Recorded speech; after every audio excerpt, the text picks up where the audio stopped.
The reason I say this and bring up some other companies is you see a lot of the buyback stuff, right? Whereas we are seeing a lot of this actual physical redemption. We've shipped out plenty of packages. People are getting their cards. They're enjoying the cards. And so I think that's why we kind of went this route, and kind of how this whole thing formed and started. So sorry to ramble. There's a lot to cover here. We have a lot of stuff that we're doing and working on and have already built and then are in the works and plans of building out. No worries, no worries. Thanks for like giving us a view on that. I actually have your website pulled up, and Josh, if you want to share. Yeah, I actually tried to share screen and it overdid his speaking. So I don't know if you can try speaking again just to make sure you're still. Scroll down a little. So those are his featured cards. Those are like the best of the best that he's hit so far. And then if you scroll down, you can kind of see all of the sets that we've opened for him and cards that have come out of those. So if you click on any of those drop downs, you'll actually see more or less the cards that he has picked up from that collection. So anything that's highlighted and not grayed out is actually a card that was pulled on stream for him. And then he can redeem these cards for physical. And so we've had a bunch of redemptions. We just did our first redemption to Canada as well. We were a US focused site. We just did our first one. So we're expanding globally. And essentially, again, I saw that you weren't logged in, but I did have you guys create an account. And so at some point, again, we'll go ahead and open it and you'll actually be able to see the cards that you hit added to your digital binder. Whoa, and then cool. Love it. The idea of this marketplace is coming. We're playing around with a couple ideas right now. It's do we want to kind of create an NFT for each purchase and each card that is then tradable on a platform like, let's call it Magic Eden, OpenSea, or do we want to keep it kind of a little more quote unquote centralized, just for ease of use and to keep fees as low as possible? And we've played around with both ideas. We've looked at, we're a Solana token, but we've looked at Base for the NFT side of things, just for creation and customability. But again, that's sort of future scope right now. We are continuing to just kind of hone what collectors actually want, right? And so again, if you want to scroll back and look at the set list section of our site, this is something that we think, is again, just very, very collector focused, right? So I don't know if you guys know about Pokemon.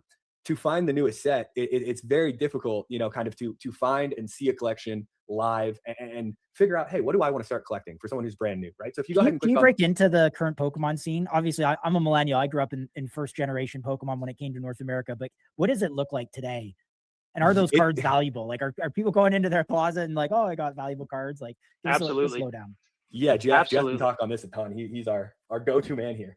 Yeah, I mean, the Pokemon market is fascinating, and over the last 30 years, just kind of what it's gone through. It was of course very, very popular when we were kids, trading on the playground with one another, and then we got older, we were in middle school, high school, et cetera, and it kind of died down. And a lot of those sets that were released during those eras have very, very low supply, and some of those prices are for sealed products or for the individual cards are just so low supply and circulation that the prices are insane nowadays.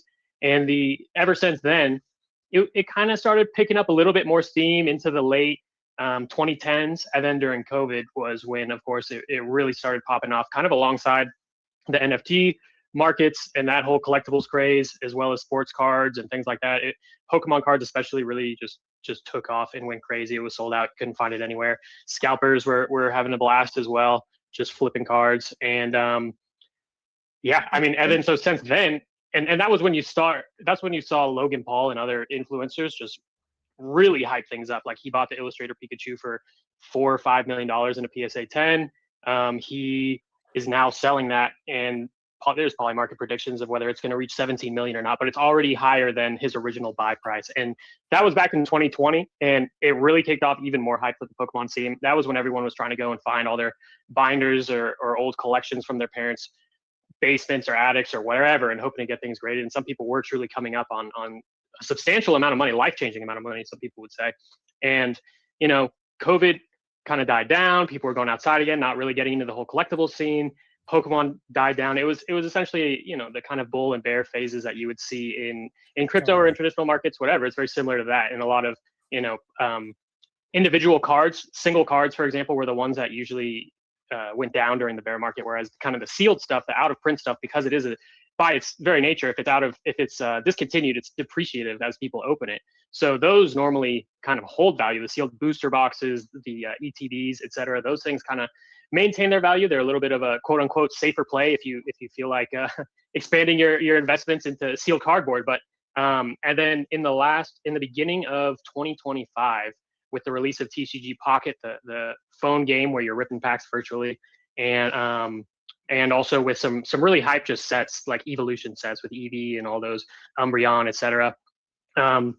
we really saw just the kickoff of another bull market, for lack of a better way of explaining it. And I since want to then, ask about two different things real quick before you get into the new stuff, because I want to know what the strategy is here, because we've seen people like buy all the Kabutos, for instance, from the generation, and then they have like a on-chain token for it, and like they take the fees and buy more Kabutos, and so that's like one strategy. Maybe just before we get to the new stuff, because I see people in Costco like pushing kids over and stuff to get the terrible. pallets. It's So like, terrible. yeah, what's going on with the old stuff versus the new stuff? And of Well, course, so then real- you have the unopened packs as well. Yeah, Yeah. so with the old stuff, obviously very expensive. I don't know if you guys keep up with the news, but Logan Paul's box break that he's doing for a first edition box, individual packs were selling between $38,000 and $45,000 for a single Jeez. pack, 10 cards. Yes, What? the crypto market has definitely brought a lot of liquidity to it, so it's pushing it up because you get the promotion with it, and you've got guys Yeah. who are in the crypto market spending 500 grand on a first edition Charizard and a 10. So the old stuff, it's very low supply, very illiquid, and you've got a lot of liquidity coming to the market from crypto guys. To be honest with you, a lot of the big collectors as well are kind of continuing to push these prices up. And then you talk about tokens like Kabuto, right, where you've got one guy trying to corner the market on a single set. Again, it's very illiquid stuff. I think any sort of change in demand kind of pushes these prices sky high. Does that demand sustain? I don't know. Versus some of the cards like the Charizard and slabs specifically, where they get graded in a 9, a 10, very high grades. That stuff I think has a lot of staying power. After the last kind of up and down, I was watching the sealed slab market. It didn't come down as much as I wanted it to, and a lot of people were left sidelined and have pushed those prices up, right? And real quick, while we're on the topic of the new stuff, you want to just click on Phantasmal Flames. Yeah, click right there and sort by price. So instead of rarity, sort by price. Yeah, right there, by price, high to low. And if you just click on that first card, that Charizard right there, you'll see the price. It's like a $600 card, and this is coming out of a Jeez. $4 pack essentially. Market price is around 6 or 7. We try to price all our packs about 10% under market, but these new cards have a ton of value coming out of these packs. And do you know It's the hype. supply of each? No. See, that's the thing with these new sets. They print an insane amount, but the problem is the demand is even higher, right? Because you cannot walk into a store and buy a pack of Pokemon cards at MSRP at $4.99 or $4.49 because the demand is just so high.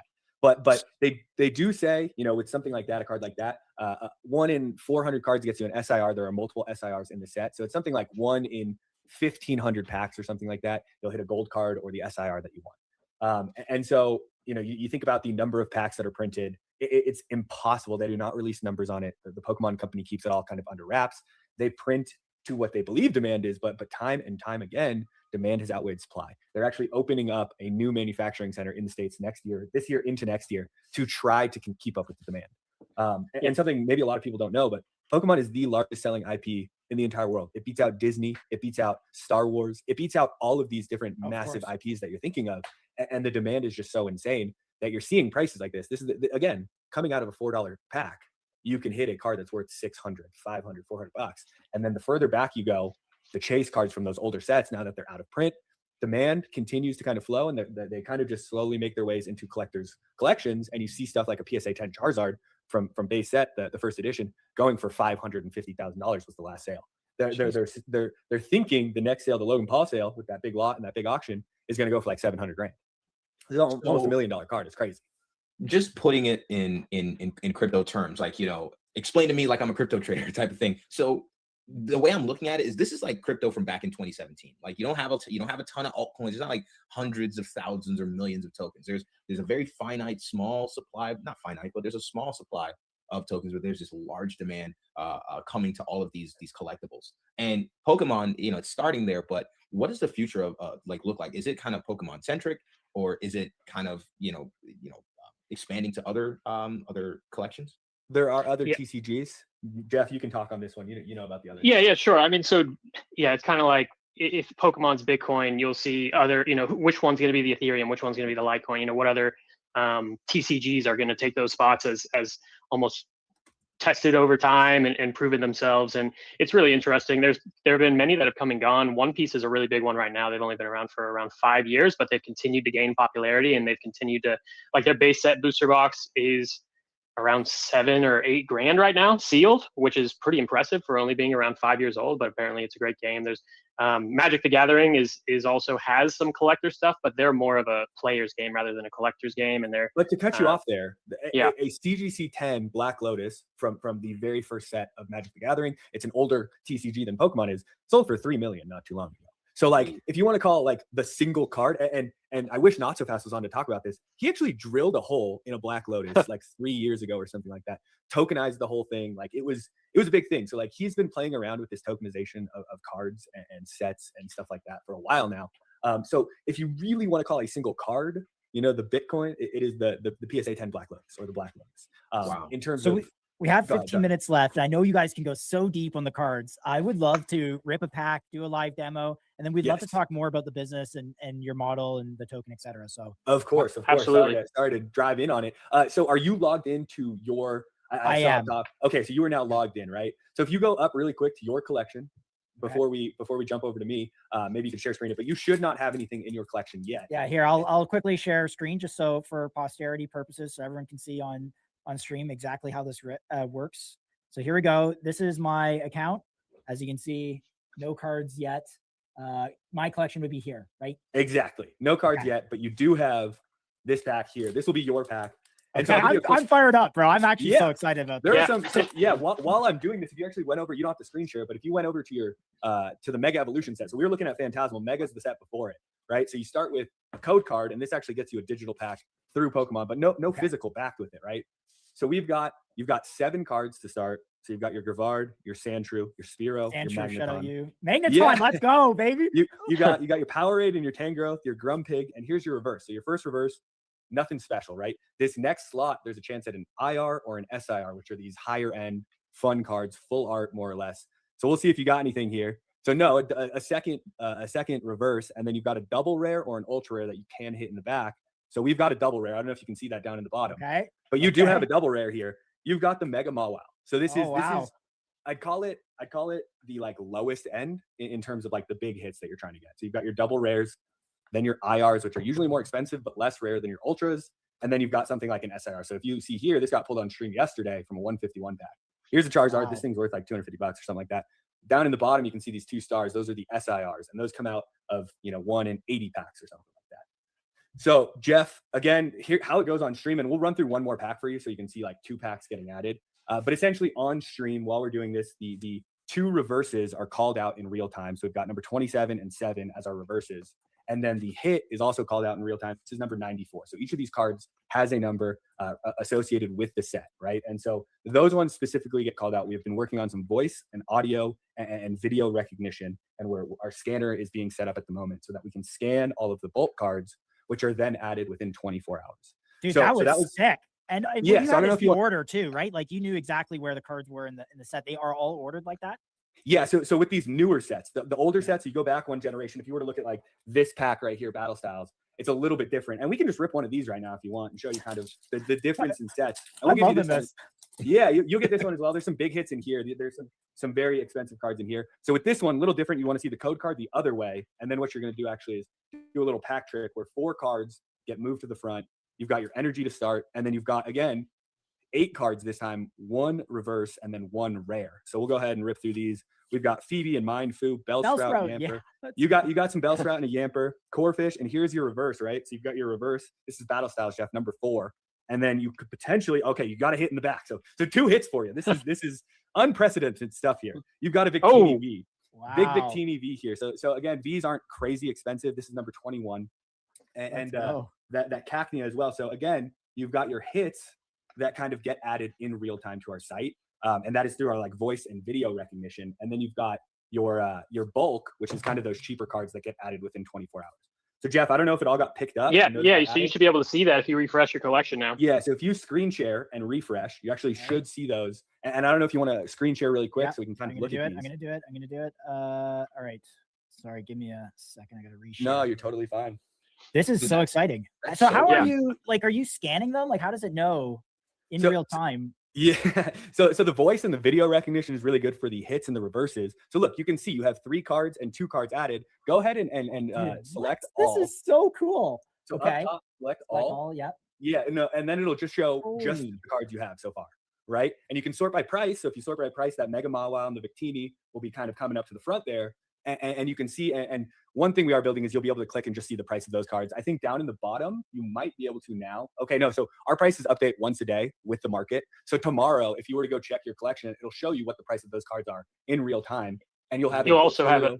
Yeah, sorry, you'll have like a little equity curve that'll show over time the price of your collection on our site that updates every day. Future scope, we'd like for people to be able to add cards that they have not on our site as well, just to be able to track the value of your portfolio.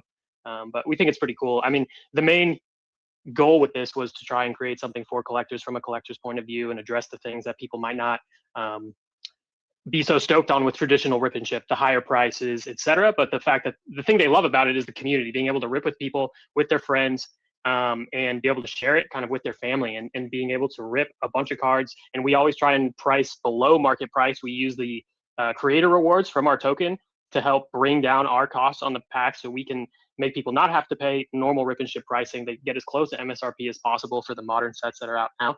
And then, because the cards are all in their collection, Future Scope, we want to have a marketplace where they can buy, sell, trade to each other without having to list on eBay or TCG Player, pay however Which much in is shipping and fees and 13% in fees plus ship. If you can just digitally trade cards, and then okay, so real quick, go scroll to the top and go to your profile really quick, right? So up top on the right, go to your profile and scroll down. I think you should be able to see pricing there. Yeah, so you've got pricing already showing, right? Oh, cool. Yeah. It's broken out by set. Now go ahead and click on just one of those cards really quick, and you can now ship that card to you. And we've redone our pricing to kind of bring down our pricing. We're still working on it to really dial in. And what we've been doing so far is, if people pay us, let's call it $14.95, and we end up paying $9, we've just been giving people a free pack to kind of balance it out. And so we're essentially at cost, doing shipping until we have it dialed. And then if you go ahead and click on that top star, right? So that star in the top left corner of any of those, no, the on the card itself.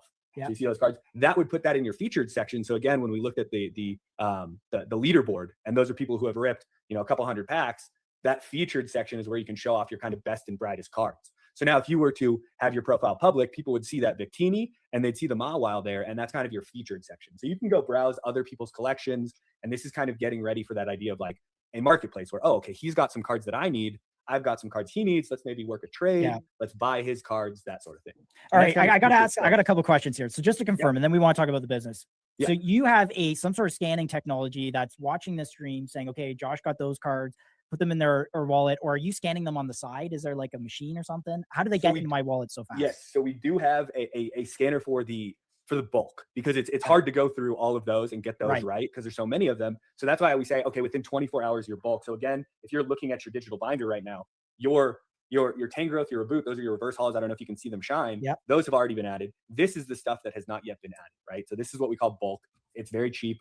There's a ton of cards in the bulk section. Those do get run through the scanner, and we have photo recognition software that we've built ourselves that can then figure out what card it is, what set it's from, and it'll add it to your digital binder.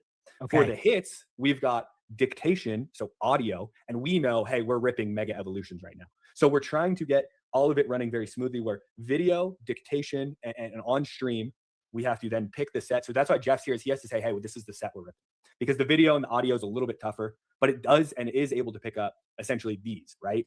Versus the bulk, which we have the scanner for. And essentially, we're still fine-tuning that process, but shortly after that, you should just be able to put a stack, this high up, to the roof through our scanner, and almost instantly, or as soon as we're done with stream, you'll see those kind of get added to your digital binder. So the customer journey here is I show up to your website, I buy some packs, then you open them on stream, scan them, and then add them to my portfolio. Is that correct?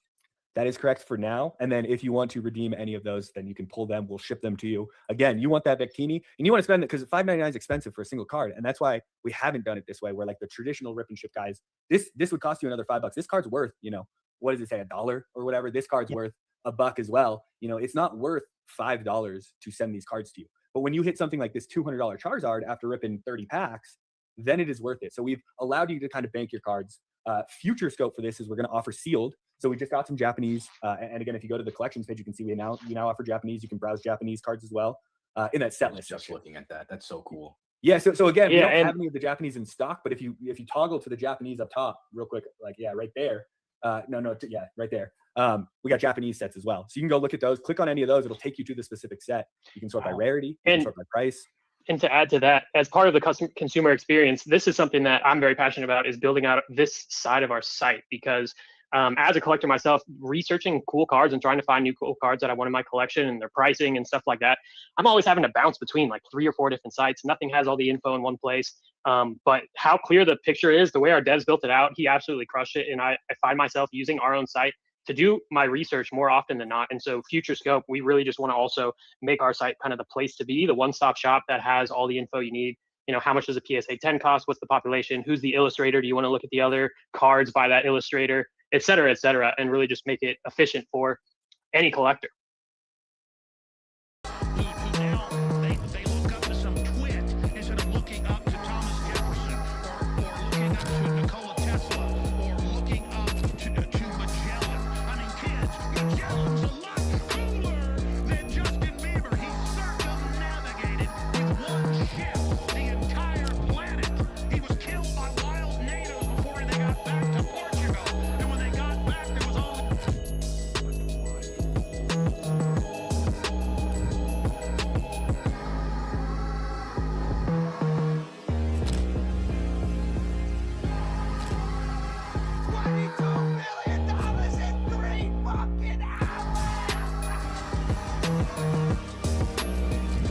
There is no nobility in poverty.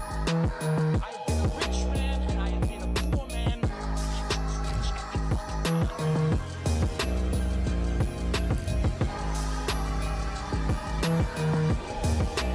real question is all this legal? Absolutely fucking not.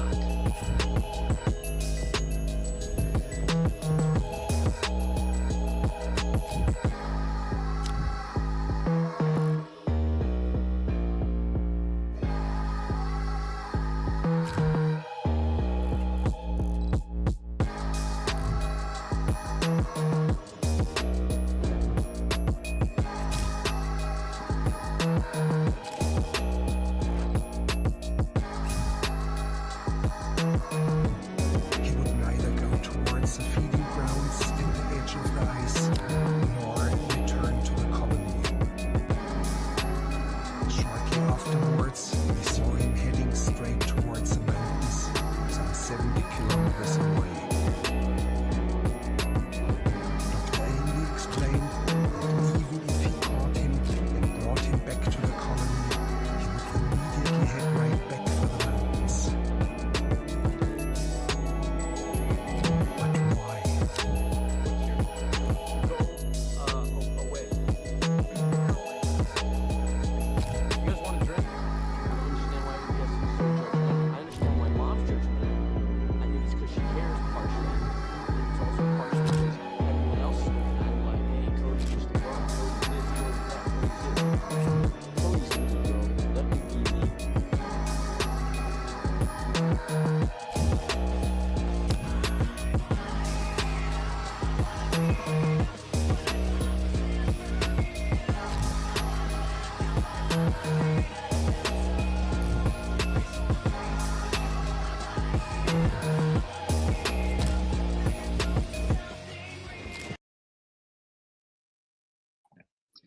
GMCG, GM, what up, everyone? Man, that was a dope pre-stream video. I hope you guys really enjoyed that as much as we did. Dom, the homie, the Brody, what's good, brother? How are you? Muted.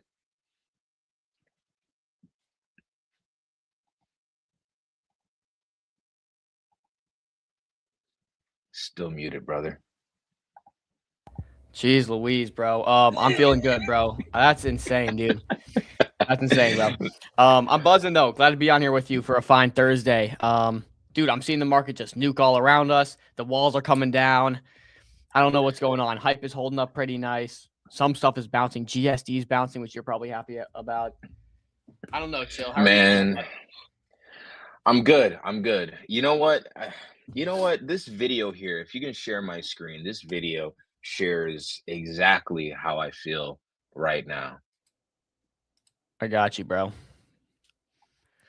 And I just said, just shut up and let me enjoy this pain. I say it all the time. You have to suffer. You have to make that a tattoo on your fucking brain. So when that hard time comes again, you don't forget it. Accept the pain. Smile at the pain. Embrace the pain. Yeah. That's how I feel right now, man. That's how I'm feeling. That's how I'm feeling. I'm looking at Bitcoin, and I'm looking at the market, but I will say this though. We saw this coming, guys. Like literally, if any of you follow me, you keep up with my content, you know that earlier this week I was like, I'm cautious here. We broke above a key level that we didn't, break above for months. We broke back below it again, and here we are. Here we are hitting targets. So I'm just looking for where Bitcoin is going to bounce. I'm not going to try to predict. I'm not going to try to say, I know, I have a crystal ball. I know when and where it's going to happen and what price and what time. I'm not going to say that. All I'm going to do is just wait for Bitcoin to make its decision and look for signs of reversal. But yeah, man, entire market's being pulled down. As far as majors, I mean, anything you're interested in right now? Dude, hype. I would just say pull up hype because that chart is looking amazing. I don't know what we can attribute this strength to other than just you know what? Actually, I do. Of course, bro. The market's super volatile. So what's doing the best right now? It's probably the perps exchange. Like that makes sense, I guess. The homies are getting liquidated. Love to see it. Yeah. For those hype, that don't know how hype works, is they make money off of liquidations, right, guys? Yep. So when you see these massive up and down spikes in gold, silver, every single market is just, I mean, getting killed, getting crushed right now. That means liquidations, which means money in hype's pocket, which means buybacks for hype too. So it's a full little ecosystem there of just pain and destruction, fueling this upward trajectory for hype. Yeah, hype is looking good. Hype is looking good here. Do you like pump at all? Have you seen the pump chart? Yeah, it's been looking good. It wants to do a little something. It's been looking good, man. I took the Met trade over the pump trade. And pump's been outperforming a little bit, so not happy about that, but it is what it is. It is what it is. Honestly, I do like the way Met has been holding above this green support here. As you guys can see, look, we've called this level quite a few times. It's held up pretty well. The Met trade looks absolutely fantastic. So love that. I guess we can run through a few stories happening here. Few stories on chain, few developments.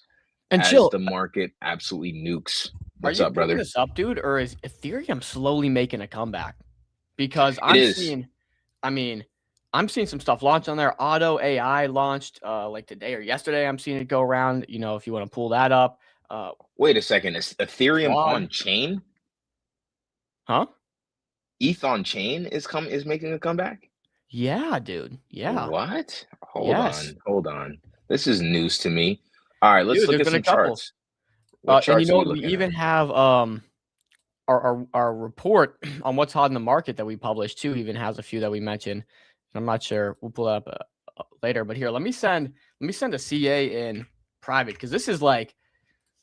I mean, you look at Ethereum charts and it just brings you back to the good days. I'm glad we can have this conversation because you know what? I know what Ethereum days looked like, the good old days. So man, I miss him, man. I miss him. I gotta say. So we're talking about base. Okay, base. Okay, got it. Base, yeah. Cool. I can do that. I'm like, I thought you were talking about mainnet for a second. Base, I can stomach that. Mainnet, I don't see nobody going back there. No. Okay, yeah, I guess I should have clarified base. But what look, a chart. Look at this. What's going on, dude? What is this? What like this is a X402 or X0 or ERC. Jeez Louise. Or get it right, dude. ERC 004 protocol, I think, for agent to agent payments. I don't have a lot of information, bro. I'm just seeing it sound in chats. I'm like, wait a minute. Are we back? Also, Banker's doing well because we had that launch called Better from the Serve Launchpad. We had Better launch from the Serve platform, which did really well. I mean, I can send you that as well, and you can check it out. It's just like, dude, there's a few, and it's starting to give me that hope. Okay, man, is it time to trade on base? I would much rather, dude. I would much rather. Here, look. I mean, are we still of the same kind of thought here that that kind of base holders, ETH holders, they're kind of, they buy a piece of supply and just chill. They buy a bag, they chill, they raid, they push. Yeah, look, and I just sent a couple more ETH charts that have done well in the last week. Yeah, no, that's exactly Jesus. right. Chill. It's like, dude, you get these guys on ETH that are willing to just pour 1% and sit on it. Like, I feel like you're much more likely to have 100 dudes from Ethereum or Base, whatever you guys want to say, pour it in 1% and just sit on it and chill. Like, it's much easier to get 100 of those guys than 20,000 traders on Solana that are going to buy 0.001% and then trade it up and down every single move, right? So, but look, I mean, we've gone what's so nice about Ethereum is when these charts go up, they go up. They have the 10, 20% pullbacks, but they're not doing 80%ers down to, near zero and then pumping out of nowhere. So you gotta love Ethereum. I kind of like this Claude chart. I remember when this initially launched, there was like I think there was a Sol one, and then there was a Base one, and it kind of did well, but then it wasn't doing well. I don't really know what my head is spinning with this Claude narrative, trying to keep up with it, to be honest. But I kind of like this chart, just looking at it. But I don't know anything about this Claude chart. Anything you can tell I mean, me? so the TLDR here, from what I understand, is you had the Claude's launch on Solana, and basically, Ethereum Foundation developer comes out and says, bro, never supporting these shit coins. Like, it's just not going to happen. But people are like, people have this bags PTSD. So they're like, okay, well, we're going to run it up. It's bullish that the dev's never going to get supply. It's bullish that the dev's never going to claim. There's no dev risk. So they run it up.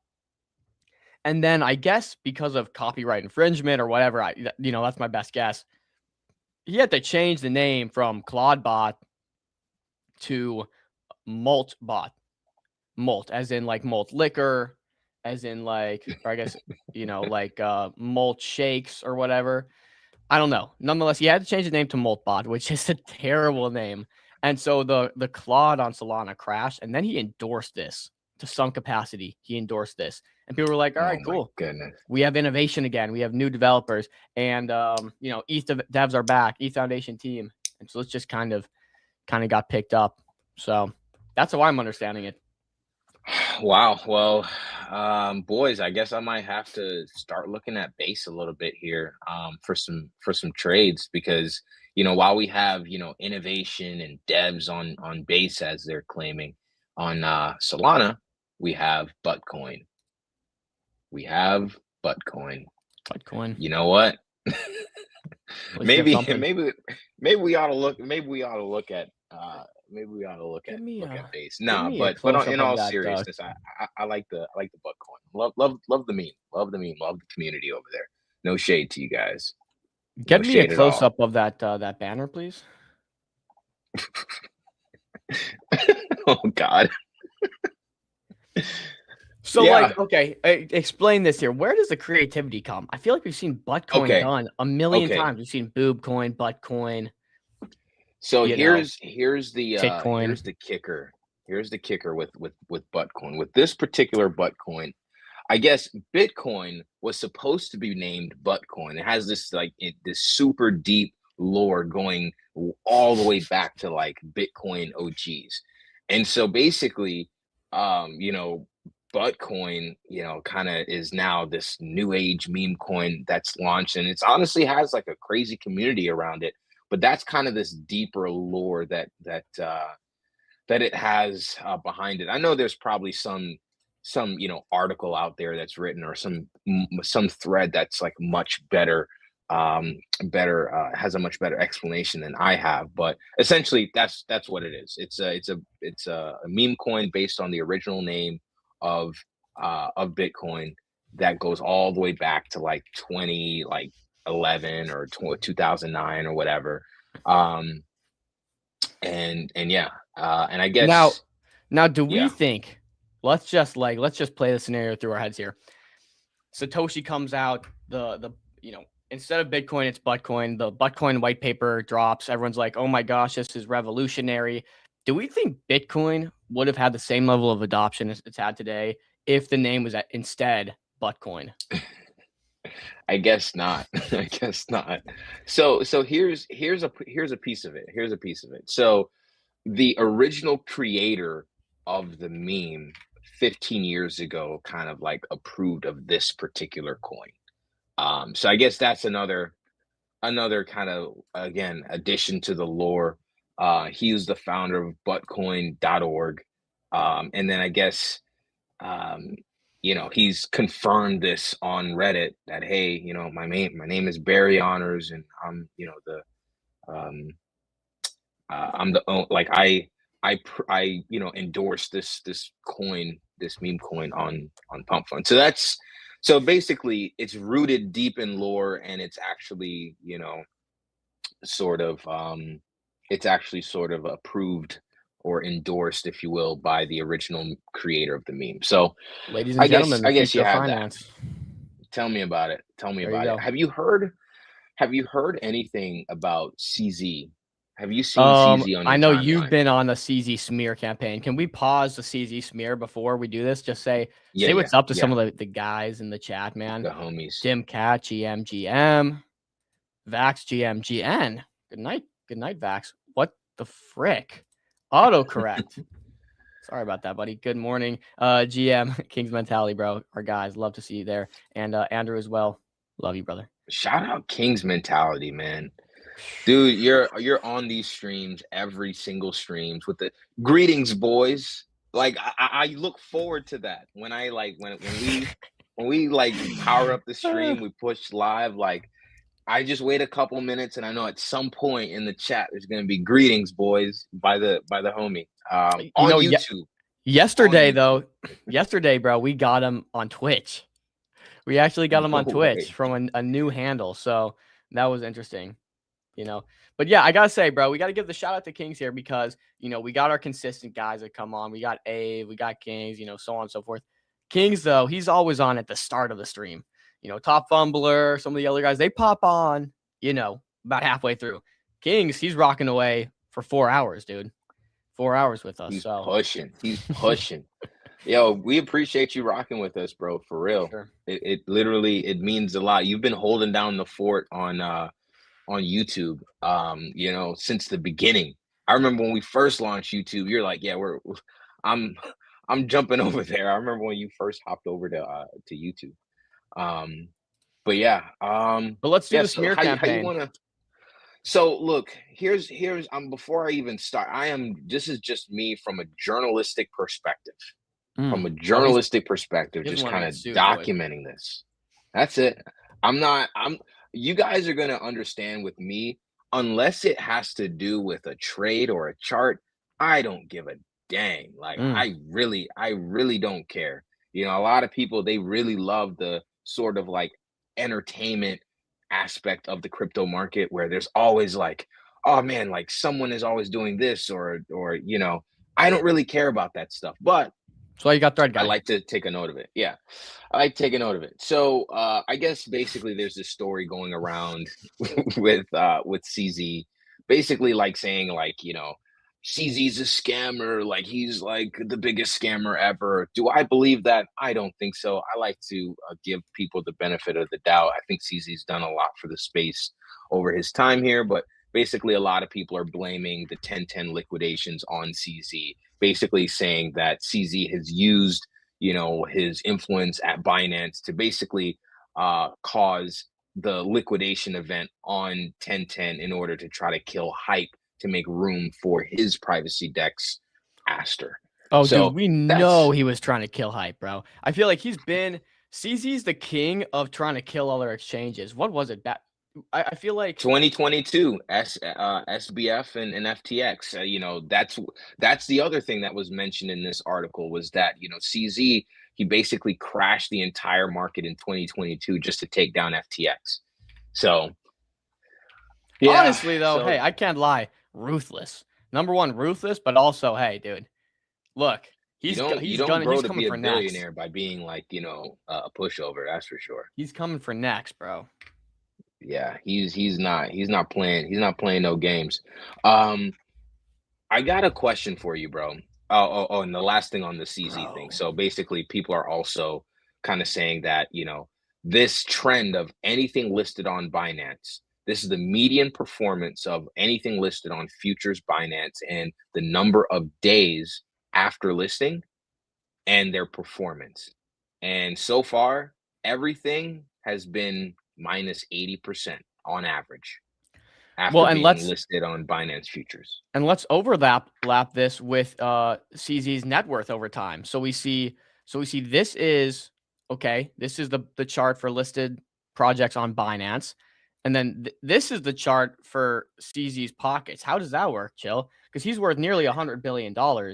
I think I Hey. just saw something here where he's worth 92.5 billion. So this might be a little off. I mean, 100 bill is crazy. 100 bill is That's crazy. deep pocket. That's deep pockets. Where does That's that deep put him, dude? pockets. Where does that put him on the list of like? Let's go to Forbes, man. Let's see. Let's How go to many Forbes. like the richest people in the world? This is 2025 here, but we just punched into 26. Let's see. We got some. Okay, I'm just looking at some familiar faces. T Swizzle, that's Chill's favorite. Is that LeBron? Mark Cuban. Where's Braun? Bottom There he left is. and Magic. Okay. Wow. Shout out. And Braun. that is that CZ right there, or am I? There's Muskie, of course. I see a couple lizard people right here. I'm not the lizard people. Kim K. I don't. We got I don't Trump. see We got CZ. Nvidia. No, this I don't is see CZ. CZ. This ain't CZ right here, bro. Right next to Magic. Nah. Okay, Is it? bro. Ain't no way. Yeah, it is. It is, bro. It is. It definitely is. Oprah. Okay, Bro. let's see. Of course, we got, Musk, who just has risen in net worth tremendously. We got Zuck at second, Bezos is 3. We already know the big 3. We already know who the big 3 were going to be. So, you got Buffett in there, Larry Page, of course. Now we get into 98 billion. So where is our guy here? Where's Shangpeng? There we go. Shangpeng's out. 62.9 billion. This is like drastically off, I think. What number was he Yeah. at there? 24.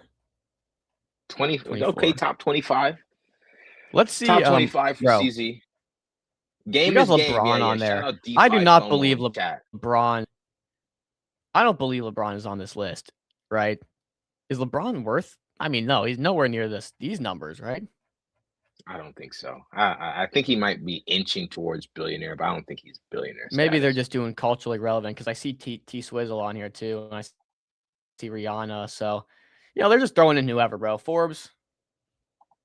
We need to make this Shout more out Forbes. journalistically. Yeah, shout out Forbes.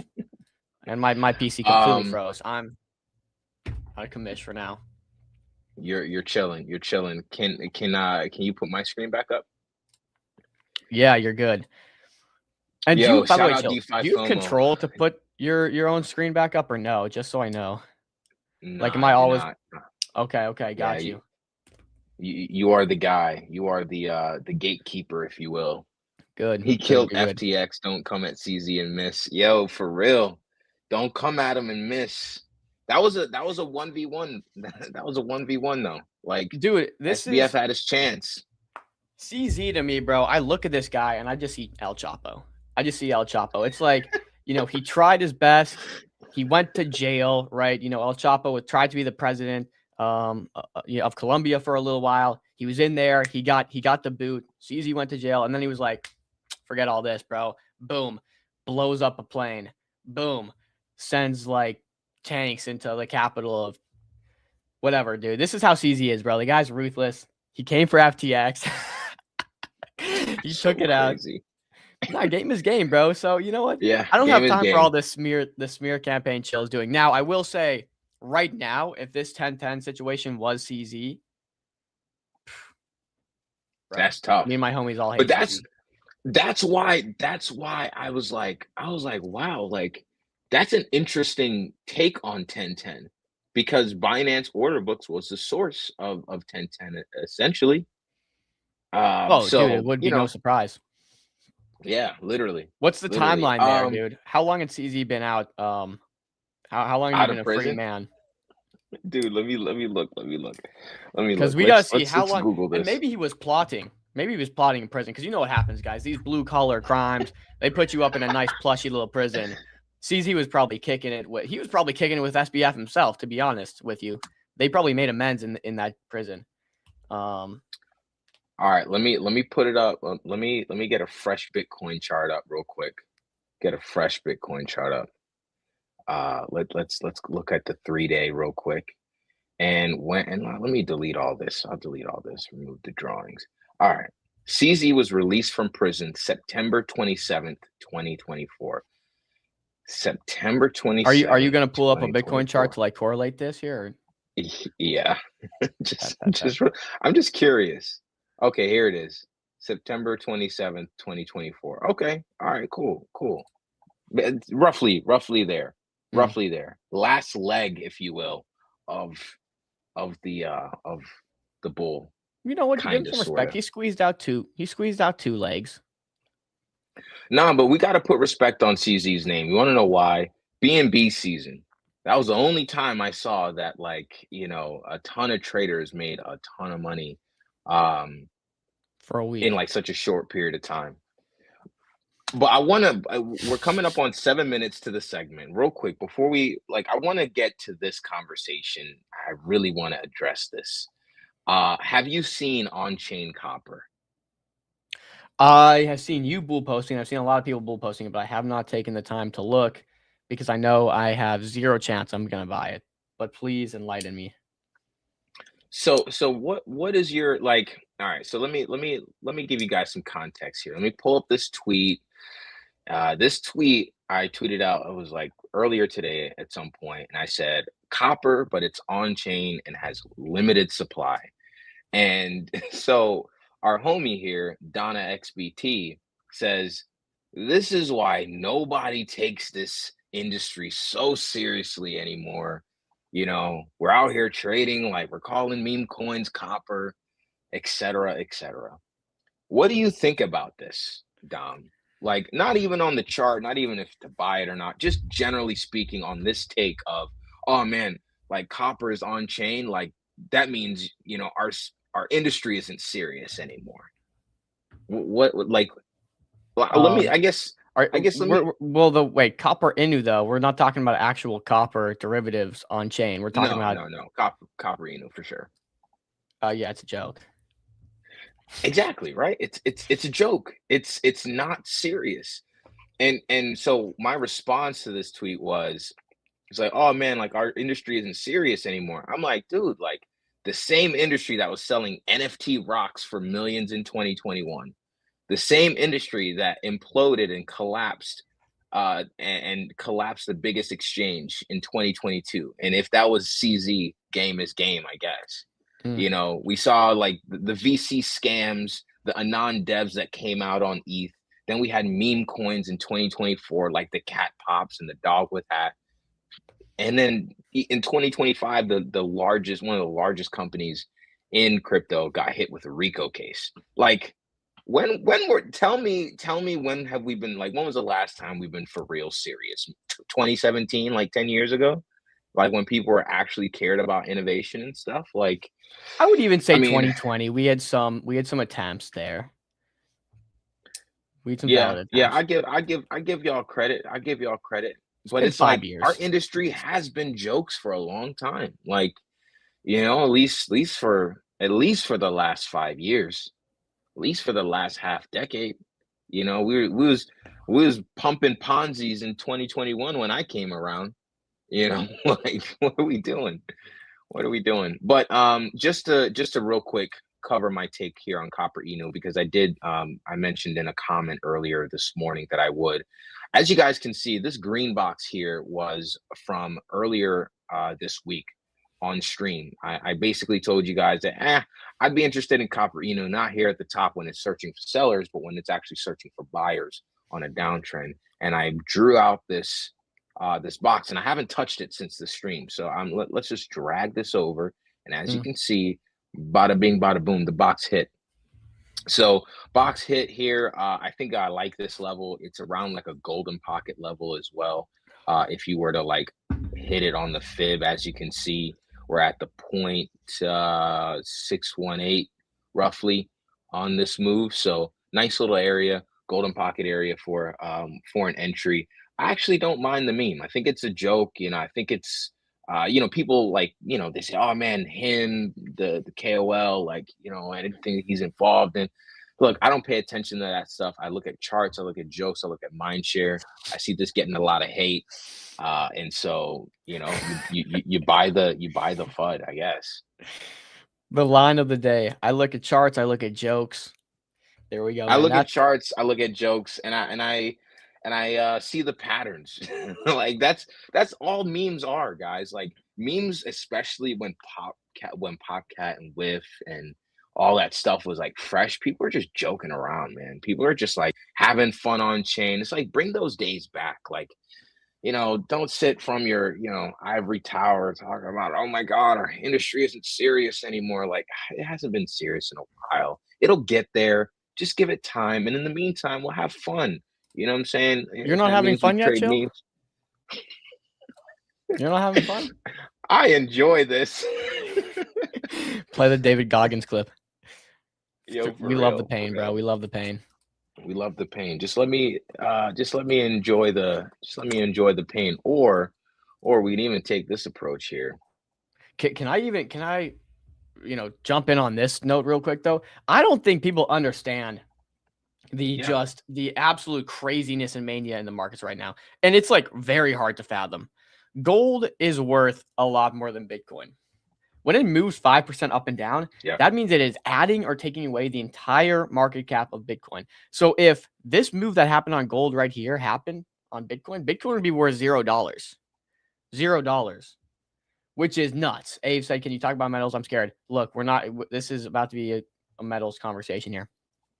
But let's put this in perspective. And Zero had said this the other day. Yesterday, when gold went up 5%, I said, gold added the entire market cap of Bitcoin today. Bitcoin would be worth 2x it is today based on its market cap. Zero Hedge, then today we get the great flush. Zero Hedge says $2.5 trillion wiped out in 30 minutes. That's roughly the entire market cap of crypto. Yep. Holy cow. Doesn't that go to show you, though, like, if there's a rotation from metals to anything else? I mean, look, metals is in an alt season right now. Everyone started with gold, but then, oh man, silver's running. Then people are talking about uranium and copper and all these other things because it's a bull market in metals right now. So people are going to look for the undervalued plays, just like we would look for beta plays on chain. That's what people are doing now with metals. Like, it is what it is, but I think what's important to highlight here is the amount of money that's being sloshed around. The amount of money that's being sloshed around is equivalent to the entire market cap of our industry. And you want to know one last thing. I know we got radar coming up here in the next minute or two, but one last thing. Not only is there a ton of capital around there sloshing around that's equivalent to the size of our entire industry that can be moved around in 30 minutes on the gold chart, but as you can see here, if you bring up my screen, you can see that the infrastructure for trading on chain is getting absolutely upgraded. Breaking news, Coinbase announces it has integrated Jupiter Exchange directly into its on-chain trading stack. The point here is under the new integration, users can deploy existing Coinbase balances and payment methods to trade tokens from a self-custodial wallet.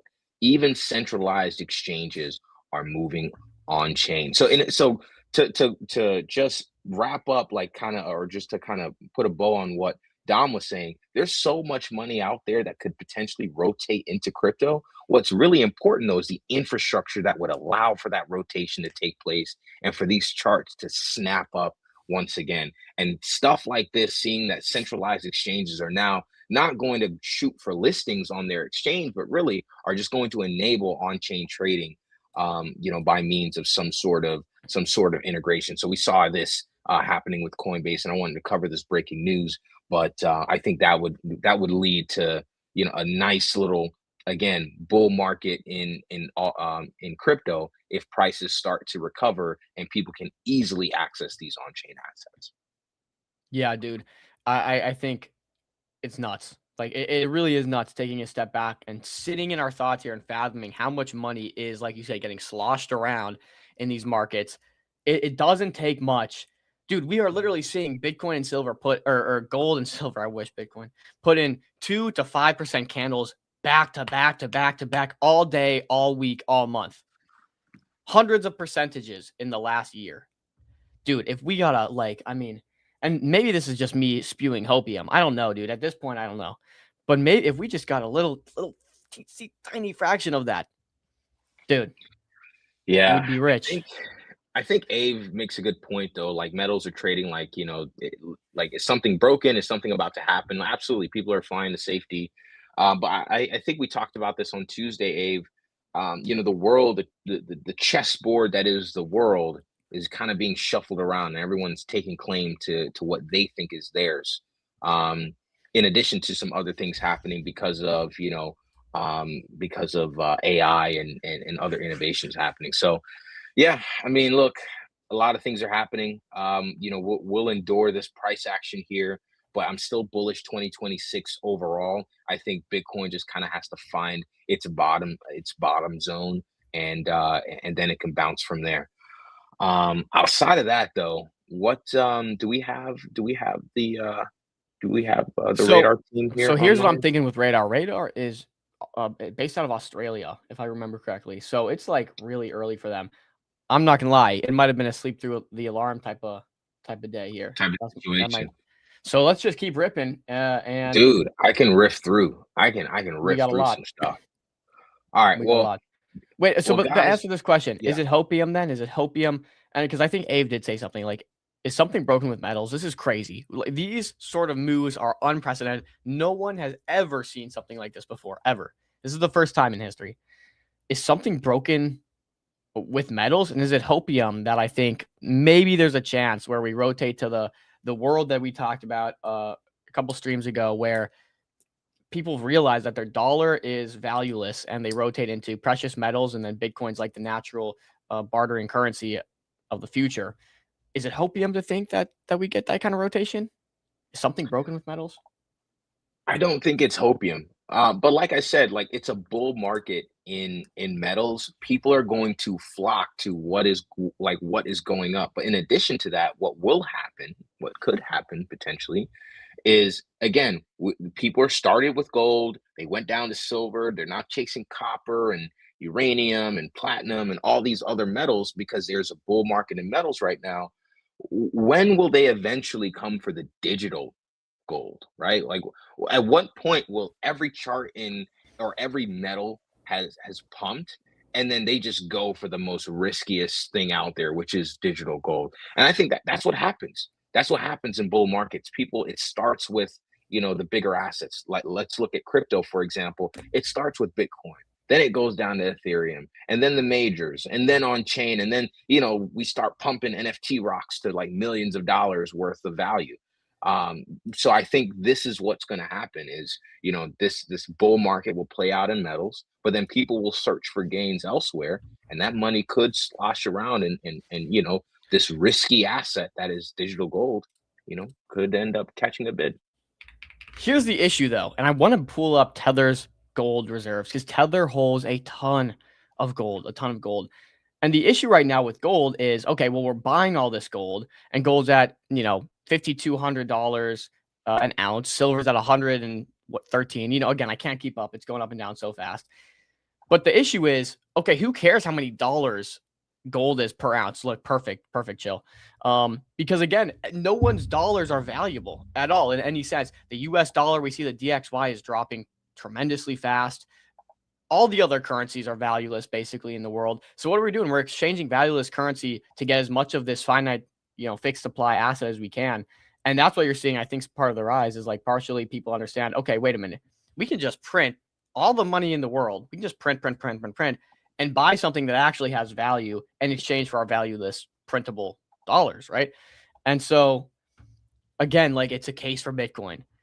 you can just print all the money in the world and then buy all the gold that's available, or you can have something to barter with like Bitcoin where there is no manipulation and everything's actually valued in a reasonable place, whatever. But look at this. Tether now holds over 140 tons of gold with $23 billion, the largest known non-sovereign gold stash in the world, stored inside a nuclear bunker. That to me was the craziest part of that. Like That gold ain't nuclear going nowhere. bunker. Hey, look, I respect it though. I respect it.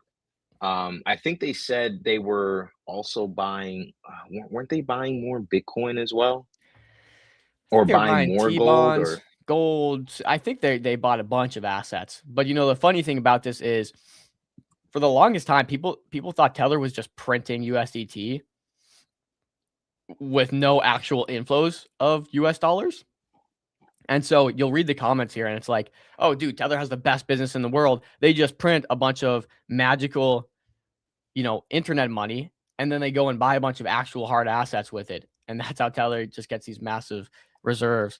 But I don't know. There's been Tether my entire history of being alive in crypto. Tether has had I feel like a negative connotation in terms of Tether's going to go down. They're going to go under. They don't Yeah. actually have the reserves they claim to have. So I don't know. I don't know who audited this or whatever, but it is kind of wild. It's It is just this very wild. market. Like it's just this market. People lose their minds, and whenever there's any sort of whether you want to call it FUD or there's any sort of shakiness in the market, it's like at the end of the day, they kind of throw rocks at Tether, and that typically marks like a bottom or something. I think that's like some sort of signal as well. So yeah, Tether, shout out them. They've been alive and well and kicking, and they're probably like one of the most profitable companies in the world. So they're doing something right. Hey, Dima, we can't open these links because we're actually using StreamYard, so we can only see the comments and pop them up. I can't actually open those links. I do have Marty Actually- Party's Twitter pulled up though. Actually, would I like got to- you. What, do you have this This like is- saved or something? No, this is the tweet that he just mentioned in the comments. Boy, is this a long one. I thought it was gonna be a video. We could watch it together. Oh, this is the video here. I didn't see the YouTube. Let's see. video Let's at see the how top. long it is, because I'd be interested. And I don't know who is Marty Party. I don't follow. What if I told you that? It's like 44 44 minutes long. Sheesh. Yeah. TLDR. Yeah, that's you know what? Hey, look, Grok, give me a one paragraph summary Perfect. of this. I will watch strange this on my price. own time. This is kind of Yeah. interesting. But Just for the sake of the stream, see what we can just get out of it real quick as we do some live action DD. So here's the summary. It presents a speculative theory that the U.S. government has no plan to repay its roughly 38 trillion national debt through conventional means like taxes or austerity. Instead, it allegedly intends to quietly erase the burden via a modern version of the 1933-1934 gold revaluation. The government could issue an executive order to officially reprice its 260 plus million ounces of gold reserves from the current market value to an arbitrary $50,000 per ounce, instantly creating 13 trillion in new assets on the Treasury's balance sheet to offset the debt. The theory extends this to Bitcoin, claiming the U.S. holds over 325,000 Bitcoin as a new strategic Bitcoin reserve, allowing the government to benefit from massive appreciation in both assets while inflation devalues dollar-denominated debt, effectively recapitalizing the U.S. balance sheet without direct repayment at the expense of paper money holders, while global central banks hoard gold in anticipation of dollar devaluation and a potential monetary reset. Holy, Dima, I appreciate you for sending this through. That's actually something I've heard before. Mhm. We have like this huge reserve of gold, but it hasn't, like, literally the public has seen the gold like once. back in like 19 like with 50 something. Like this is like 50, 60, 70, 80 years ago, where the public saw the gold one time, and since then it hasn't been counted. We don't really know how much true, we can guess at it, but the US has never really like told everyone how much it really has, and how much it's truly valued at. So I've heard this theory before. I didn't hear the Bitcoins part of it, but that's also a pretty good theory as well. But I mean, Well, do you Bitcoin remember being the digital gold makes sense. there was a phase where Trump, this was a whole thing for a while. So Trump wanted to send people in to Fort Knox to check on all the gold reserves they claim to have someone audit it, basically. I'm not sure if that got done, but I definitely know they were looking at it recently, and that was like a very big thing in the news for a while. Do you remember that, or not really? Oh shoot, my mic was muted. Yeah, no, I remember that, like I remember that very loosely. But I didn't really look too much into it. But I'm glad that Dima shared this with us, because this is, I'm actually gonna like bookmark this and watch the video, probably post stream. I mean, it's not like there's any charts to trade right now anyways. Unless we're on base, of course. Unless we're on base. I mean, Shout out. that's the theory that's been definitely thrown around a little bit. It's like, look, if you have complete control over the printing of the US dollar, and you can value it, basically however you want, and you can buy what you need to based on how much you print, you can, manipulate it in a sense. You work down that debt without actually giving them the real value it's worth, right? Like, you can give them $38 trillion, but if $38 trillion is worth nothing, then, it's worth nothing, right? So there's a lot of conversations there of different strategies, and people thinking Trump will do certain things to work that debt down. I don't know. We'll see. With definitely a lot of uncertainty.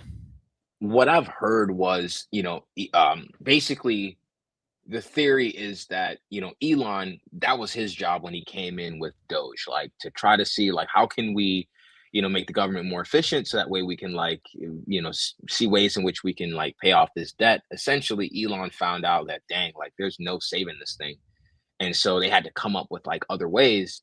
I think governments around the world expect AI to kind of lead this productivity boom, and it would allow them to be productive enough to pay off their debt, or at least make a meaningful impact on it.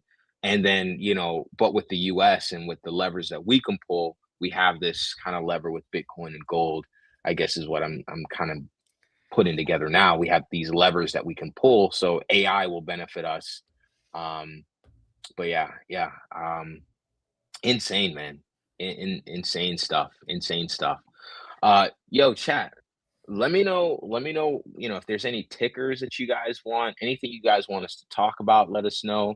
We have some things that we want to kind of address here on stream. And we got Zen too. We got Zen from Radar in the chat. We could pull him up. I'm not sure if he joined to come and chat or what, Zen. So maybe send in the private chat if you're like going to represent Radar here, or what the play is, because we got some time. We got a little bit of time, but we got to jump to it if that's the plan. Sorry. Yeah, we got about No, you're good. We got about 15 minutes till the next segment. So yeah, let us know between Zen and chat. Let us know what you guys want us to talk about. Oh, cool. X1X LOL. Dom, I think you talked about this the other day. I think last week it was. I spoke about this. I spoke about a thesis around this. I think it was on Tuesday. But yeah, like any comments or anything you got, I'll go ahead and pull up the chart too.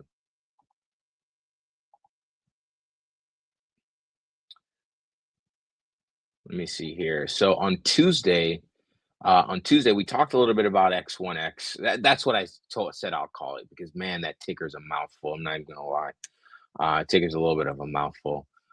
Like, if any like potential like deployers, creators, devs, whatever you want to call them, never do that. are watching the stream, like please never do this with your ticker.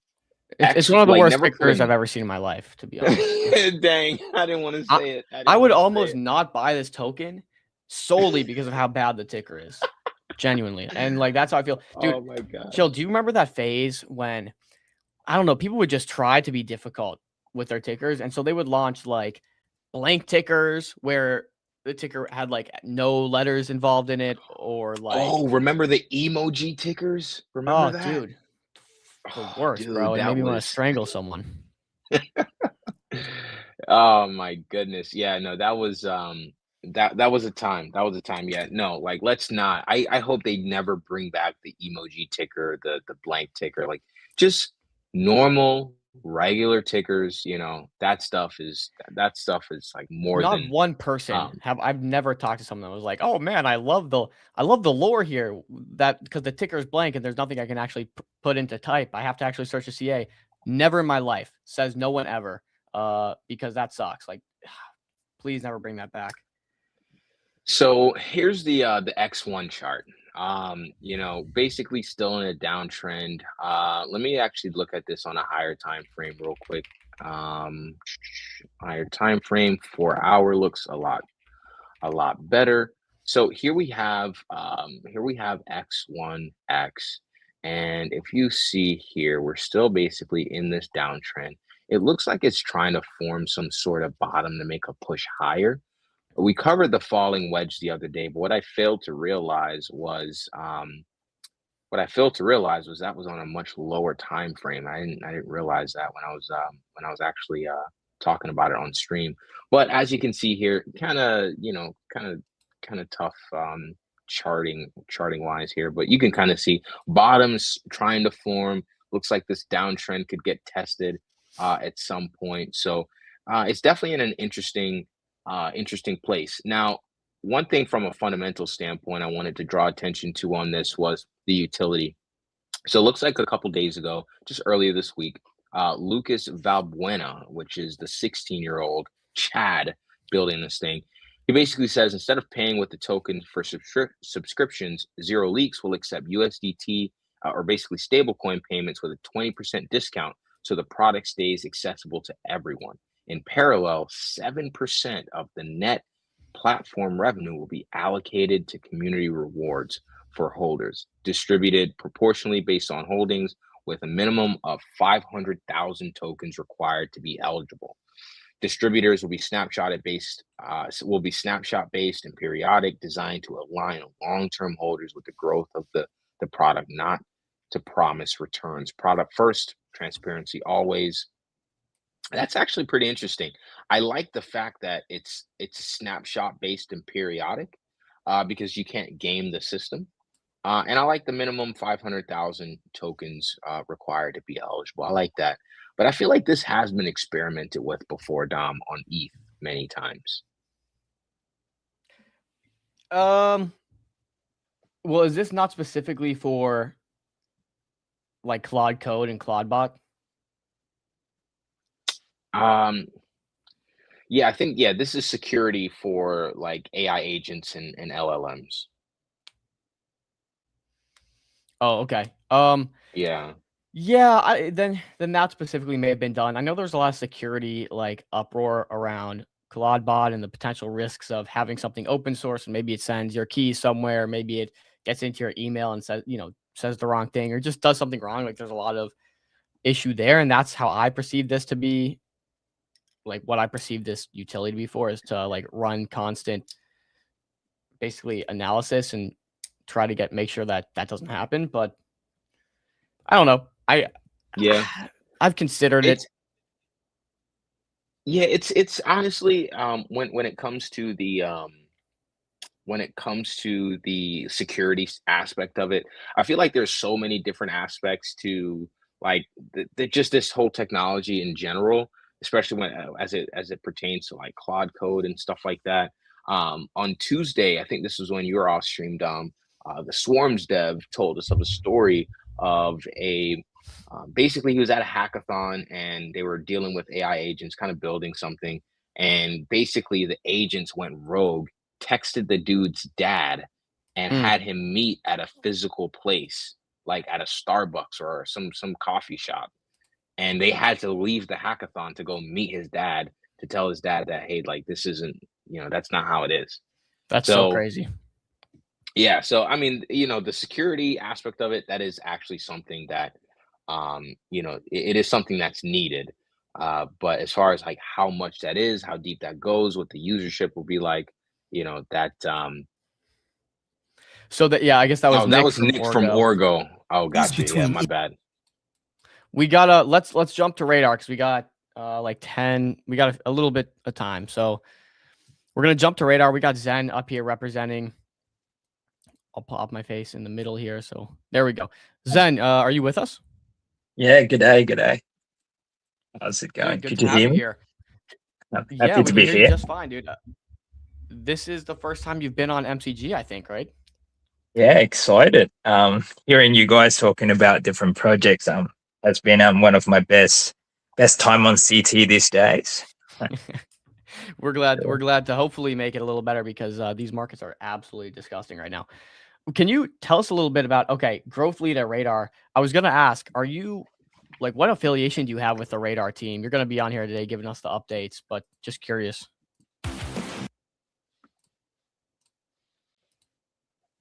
Still with us, Zen? Yes. Curious about what? Oh, Your so position Dom with basically Radar. was just kind of, yeah, just asking about, who are you in association with the Radar team? Tell us a little bit about yourself and kind of start there. You've been a Oh, big right. supporter. So over the past 3 months, I've been with Radar, helping them out with partnerships and whatnot. So growing the partnership stack with the Radar Labs. So, for example, what we have upcoming with the Radar crypto card, things like that. I pull some strings in my regions and link up with Singaporean, Hong Kong based card provider to work alongside us for the crypto cards. And also with recently we've launched a yield product with so through Carmino API, so things like that. And then back in the days when we first launched Shadowwire, with some bubble maps cleansing, and we also get in touch with several projects to do those bubble map cleansing, things like that. So a lot of different partnerships that got in touch for Radar. So that's my role.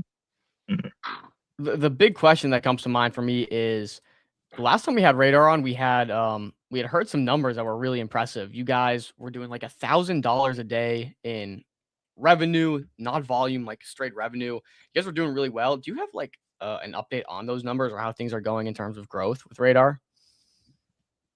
I don't have the exact number, but revenue is very steady per month. And then we have an upcoming revenue share in February. So something exciting for the community. Was there like a tweet about that? Yeah. If you look up the tokenomics version 2. Okay. Yeah. Okay. Do you want to walk us through these tokenomics updates so we can get a little better idea on that? Yeah. Hold up a second. So there's a different weight allocation. So the more Radar you hold, the bigger the multipliers. So you can see on screen, if you hold like 250,000 Radar, 5 million or 10 million Radar, you have different multipliers. So that means the revenue shares will just proportionately in Solana share it with the community. And how much? Okay, so there's 50%, so 20% basically pro rata distribution of profits goes to holders, and then 30% goes to buybacks and burns of the token. And last we talked, you guys are doing about $1,000 in profit per day. And is there any way you can track growth or volume that's been going through the Radar platform? You guys are doing a lot. We look left and right. Josh and I have this like ongoing joke. Every time we get someone on, they're partnering up with Radar. You guys are getting everywhere. So you've clearly done a good job at growth and business development over there. Can you tell us a bit about just give us a better idea on growth? How has growth been across the board? Yep. So without saying any numbers, if you look at the number of shielded pools that we have added, then you kind of know more and more projects has been onboarded with Radar. So naturally, just more transactions will happen there. So Rainmaker, I think we have announced it publicly with Rainmaker as well. We've got the shooter pool for them, and American Dot Fund, USD1, that meta still ongoing. And we're basically waiting the USD1 meta to come. Feels like the market just doesn't show up with that, isn't it? Yeah, we had kind of been on our toes for a while about the USD1 meta. I will say World Liberty Financial is doing a really great job at getting people to adopt USD1 over like USDC, which has been really impressive. I just don't know. I don't know what it takes to get that meta going, but we'll see. Is there a dashboard anywhere that tracks like volumes or any of that stuff, or is that not public? No. Not public. I think those things would require Luke to see whether he has access to those things.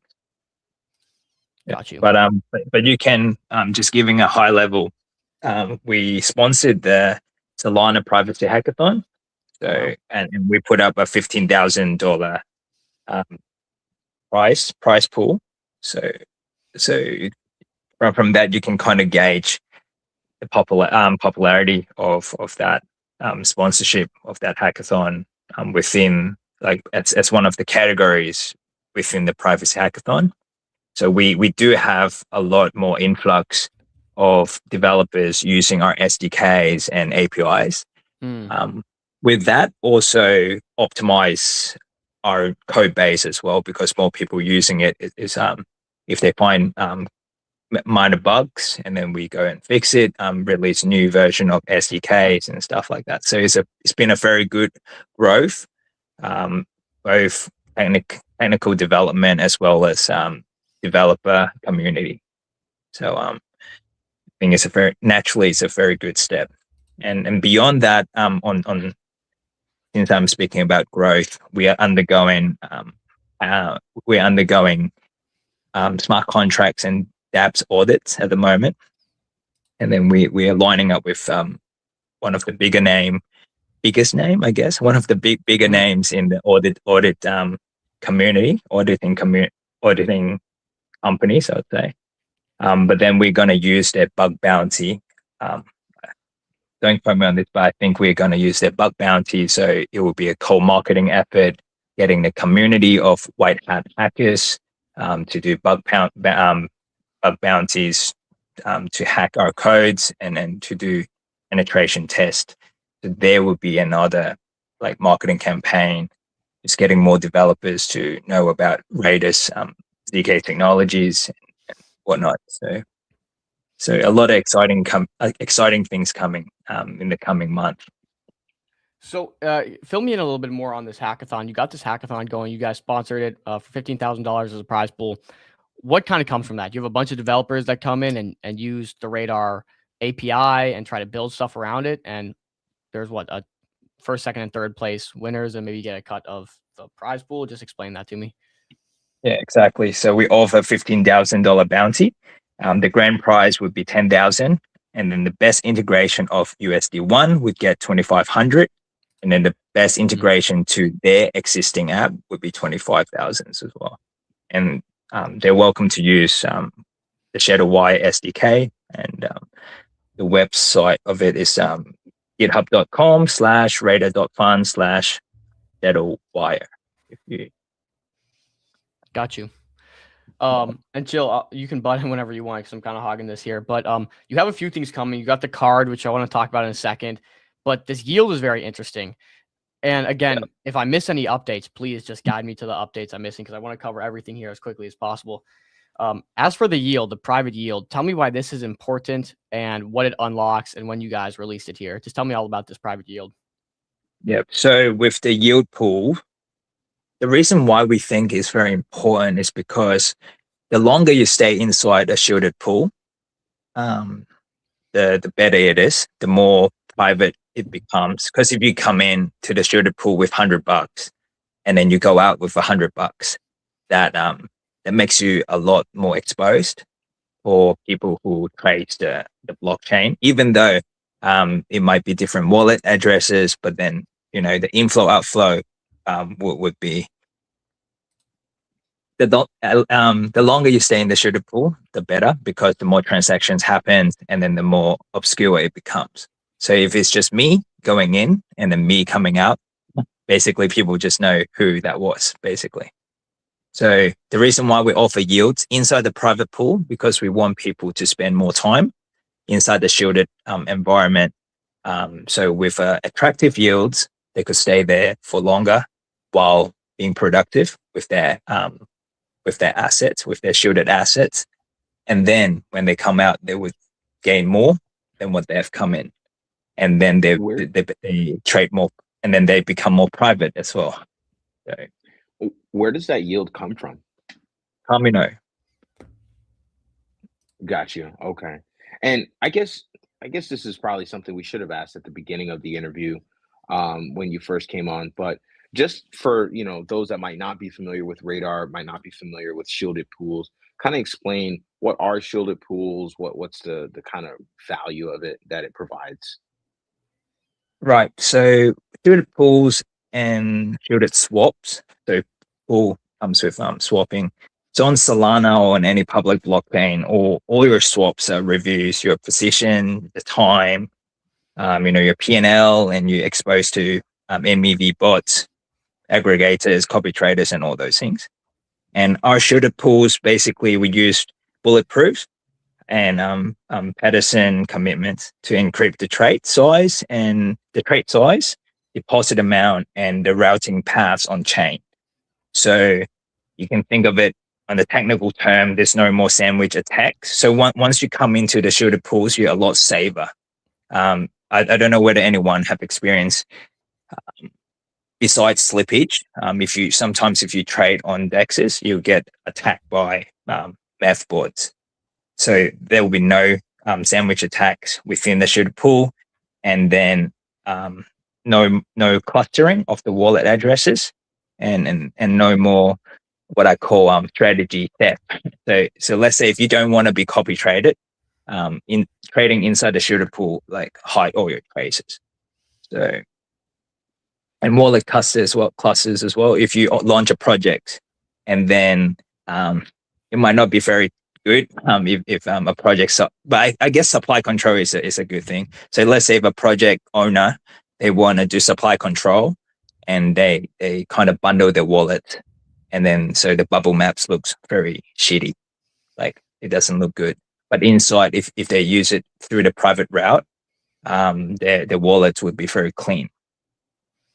In that so regard. Radar's really gunning to become the privacy hub. You want to do all things privacy, private yield, private swaps, private transactions, private, just everything. Can you list off maybe high level what you guys currently have to offer? Yeah, for sure. So just now we said the shielded pool and swaps. I think that naturally comes together. Very basic crypto functionalities, the wallet functions, and then the yields.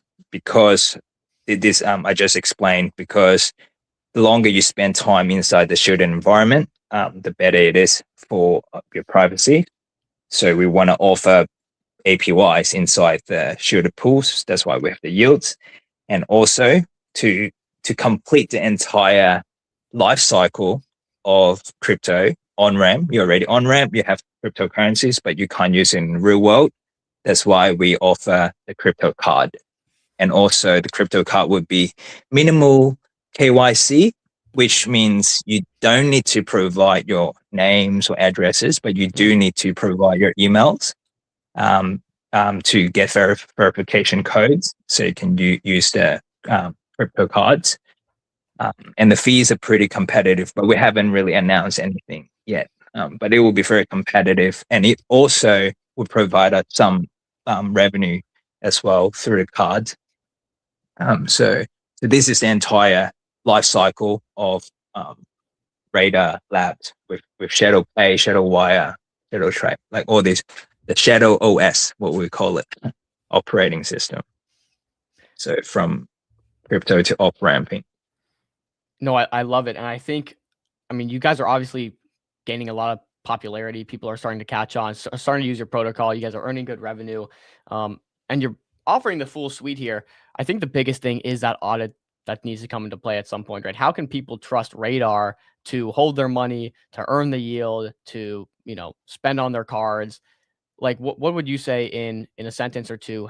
Why should people come to Radar rather than other competitors? Competitors. Maybe I'll just focus on Radar. We are a privacy compound, I would say. We're just very focused on the privacy stack. So Radar doesn't fragment anyone's privacy; it compounds it. With Shield, you can shield and you can farm. You can farm yields. You can mix your different wallets if you want, and then you can spend. So we are one protocol with zero leakage. No IP logs, nothing. So that's us. Banger. I want to talk a bit about this too.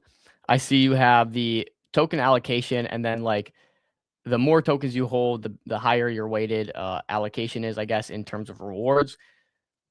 It seems pretty self-explanatory, but can you walk us through what holding more Radar tokens actually does on top of just, okay, you get you know, the buybacks for the token, you get a piece of the revenue going towards you. Can you just walk us through the whole situation here, and then maybe the different amounts you should hold to get certain boosts? Yep. So for example, if the price pool is 10,000, let's say, what a easy to count. And then if you hold 5 million tokens, you get 2.5 weighted. So it will be approximately $200 that you get from the pool if it's a $10,000 pool.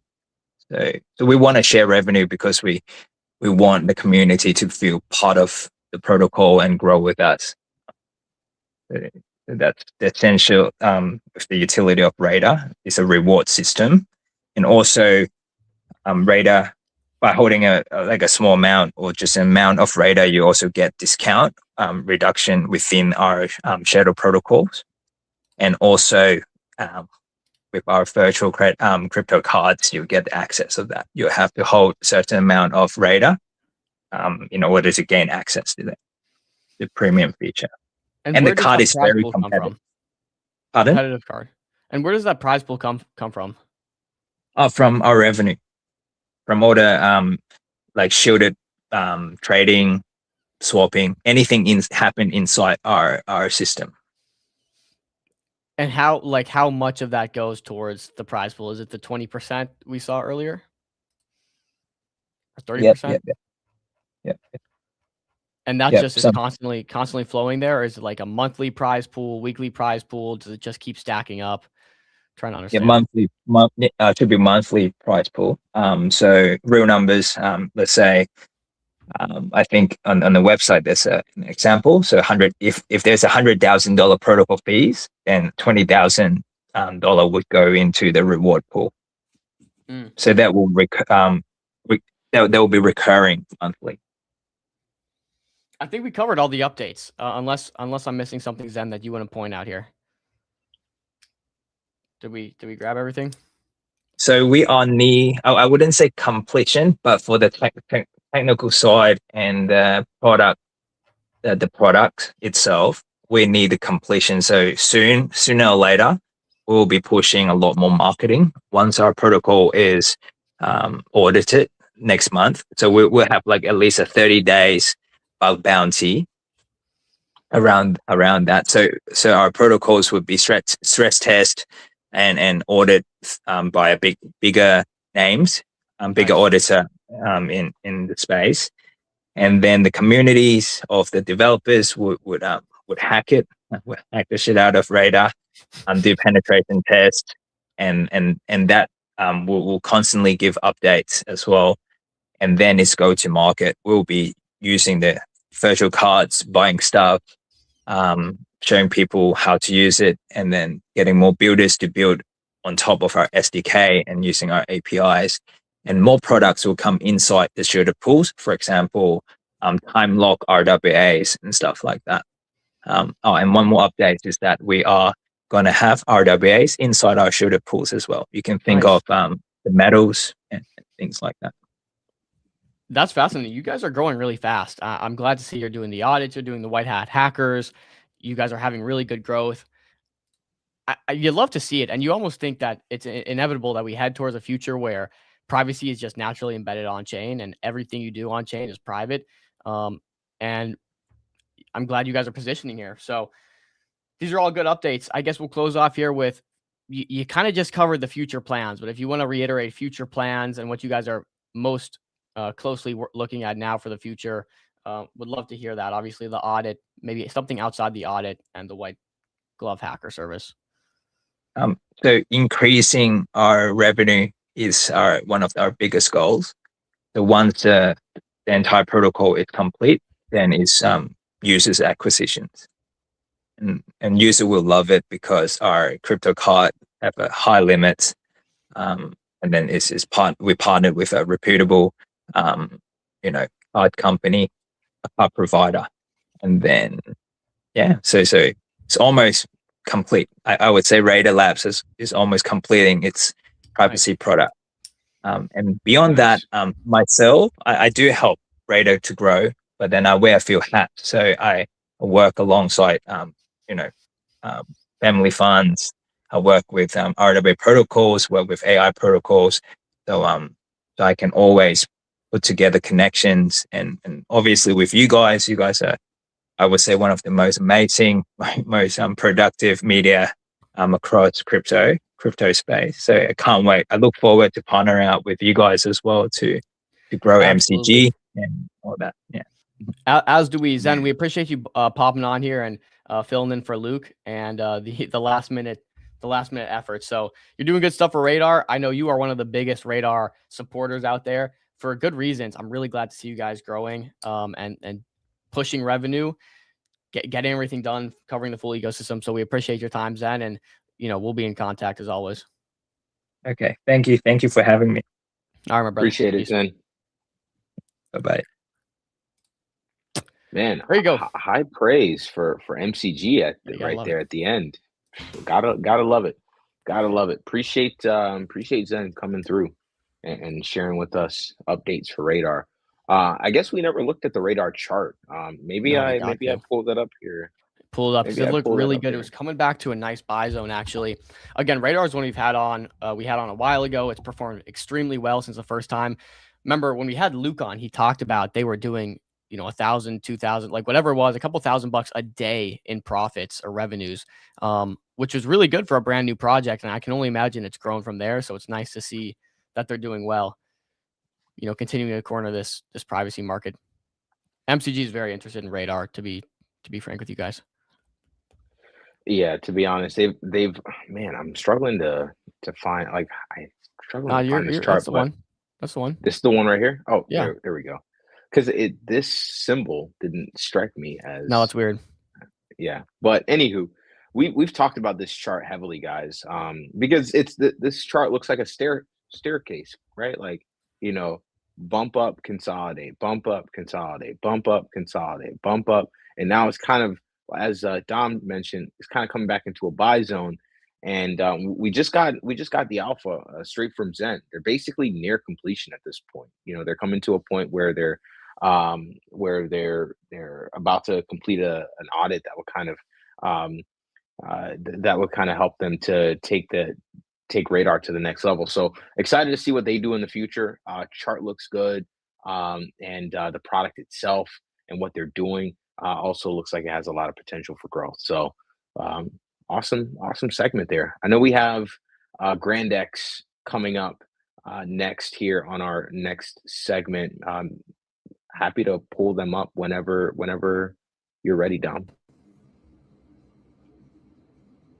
Christian, how are you? Hope everything's going well. Welcome to the stream.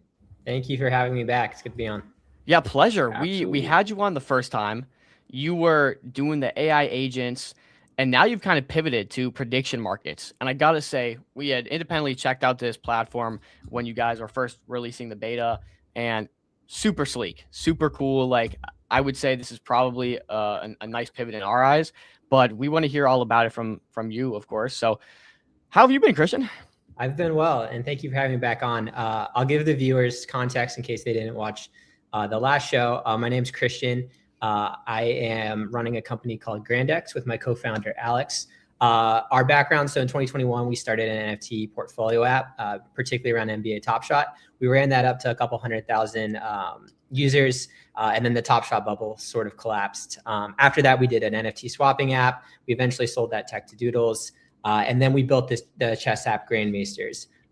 We built Grandmasters as part of the Alliance hackathon and got into Alliance and built that out. But there wasn't a huge market for it. It was very niche. And even though I'm a massive chess fan, I think this new app around prediction markets and a concentration on sports and automations feels sort of like a homecoming, more similar to like the NFT portfolio site that was centered around sports. To introduce Grandex, it's a prediction market automation platform. We hope to add other types of digital markets in the future, like perps or token swapping. But for now, it allows you to do two things very well. One, it's a very capable sports terminal. So if you hit like that OKC Minnesota game, for instance, it does things like show you the prices across Kalshi and Polymarket. So if you were to use that drop down on the right, you could see Kalshi. We'll stay on Polymarket for now, but it also, when the games are live, and I wish a game was live right now because it's an insane experience in terms of everything it offers. It'll show you the play-by-play. So as the games are going, you'll see when players score, when players check in and out. And then it also will show you trades from both venues coming in. And I can demo that in a bit if you want me to screen share. But there's tons of terminals, right? Like when you think about the prediction market terminal space, there's probably 100 plus players. I think, here. So you have a demo here already. So this is what it looks like when the games are live. The thing that sets us apart is that we've built this automation engine in the background. So you can do things like essentially score-based limit orders. You can say, I want to buy a team if they hit 85 cents and they're up by 6 points and there's less than 5 minutes remaining. And we know that users do this because one, we bet on sports prediction markets. And two, we talk to users who use these and they're doing these things manually.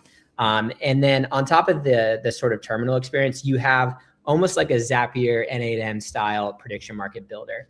So you can do things like type in like, okay, if the odds of no change in the Fed meeting, like here in the demo, are over 99 cents, buy $10 of Rick Ryder as the next Fed chair. And it's smart enough to go through and find the triggers and then find the unrelated or the related action, but the action on a different market.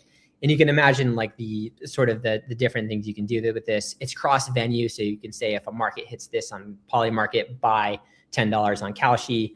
And then in the future, we're hoping that we can sort of marry in crypto and perps and other things. So you can say, oh, if the Bitcoin 10-minute market, going up is over 85%, hedged my bet by buying on Hyperliquid.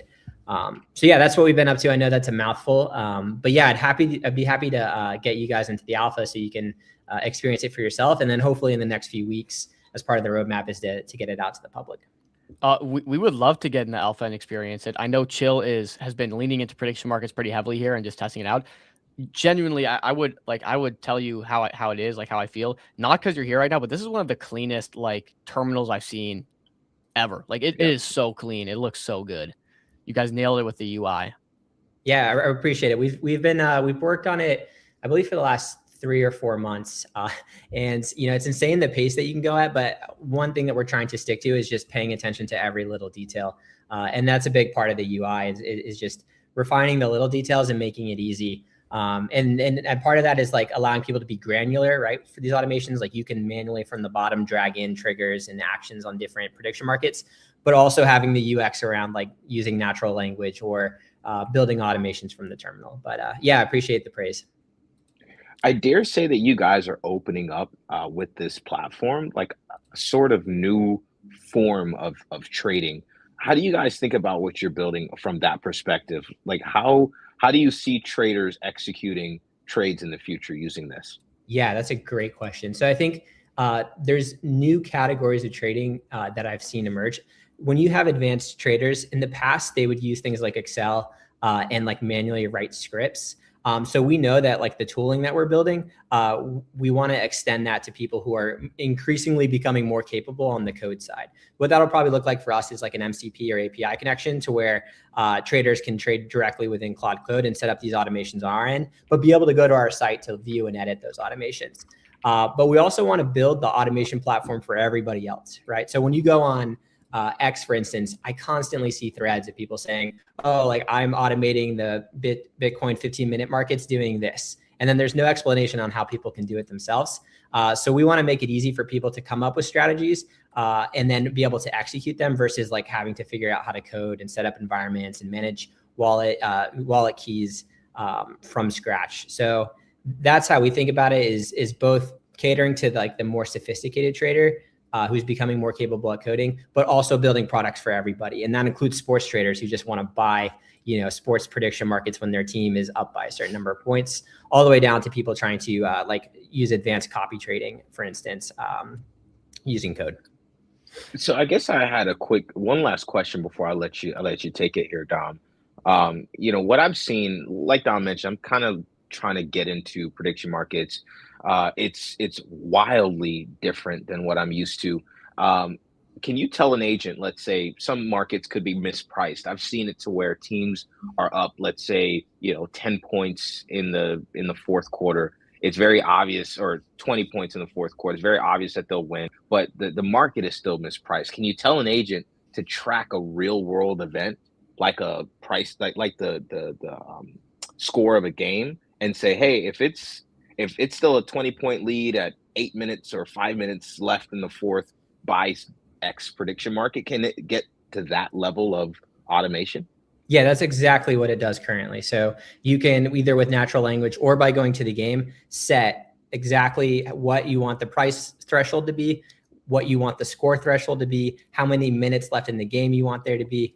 And so that granularity is already offered in the product. And I think the future step for it is being able to say, not just for this game, but for any game tonight, if those thresholds are met, executing automation. But yeah, if you go now, like you don't even have to use the builder or natural language. You can literally hit the automate tab on a sports game, set the score threshold, the price threshold, and how much you want to buy in which market, and it'll create those automations for you. Yeah, and then there's more advanced. You can buy and sell. Like if you think I don't know, let's say you think Luka Doncic is going to have an insane game, you could tell it to buy $10 when he checks into the game and to sell 100% when he checks out. So there's a bunch of different sort of sports specific automations, and sports is just a massive part of prediction market volume right now. I think it accounts for like around 70% on Kalshi, not quite the majority on Polymarket, but there's a huge market here, I think, and I think we have a unique angle in terms of how to make predicting these games more fun. This is literally the most advanced limit order you can set in the market today. Go ahead. Almost like chess in the terms that there are so many like if-then scenarios. Okay, if this happens, then execute on this level. From your perspective, what kind of strategies are you seeing people do really well with? I mean, I'm sure you're doing a lot of internal testing. Maybe you have beta testers. Just really curious to hear how people are utilizing something that maybe they haven't been able to in the past. Yeah, I'd say the biggest strategy that you see in sports often is the quote unquote bond markets, right? Which I think is kind of an unfortunate name because bond has a very strict meaning in traditional finance. But many users will define that as a market that's over 95 cents. So strategies that we've been using is exactly what we mentioned. Like I want to buy a team if they're over 95 cents, but I only want to do it if there's less than 6 minutes left and if they're up a certain number of points. Because if you have OKC playing the Wizards and they're at 95 cents, but they're up 2 and there's 2 quarters left, a lot can happen in those 2 quarters. So that's what we've tried to do is sort of allow people to have their risk tolerance around sports criteria, and then to set those very specific orders. Just like you mentioned, it's an advanced limit order that incorporates sports data on top of like the prediction market data. And I think this could apply to other markets too. Like when the election cycles pick up during the midterms or during the next presidential election, we could use this tech to like allow people to set orders based on when polls come in, right? And so that's the idea, is to have a platform that creates wallets for people, lets them automate it, and then marries in external data, whether it's sports data, election data, weather data, crypto data around like perps markets or traditional coins. And then lets anybody sort of either using natural language or the builder create strategies that they believe in. Yeah, it seems like this is almost catered a little bit to the more sophisticated gambler. We know that, gamblers these days are very, I guess, unsophisticated. They can just go on their phone, make a prediction, make a bet, and like just chill and watch the game. And it's so many people doing it. We're seeing it absolutely blow up across the world. How do you kind of combine this with the sophistication of making really precise and maybe actual smart bets where you have good edge to the average person who doesn't, want to go through all these steps?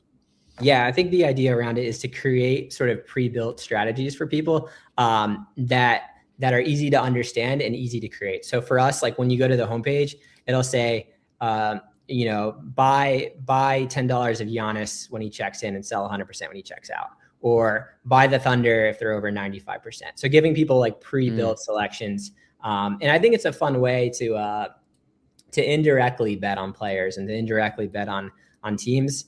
And yeah, so like I think you want to have both the ability for users to interact in a very shallow way, right? Just be able to press a button and run a fun automation. And you also want to have the granularity of building very specific strategies across multiple games.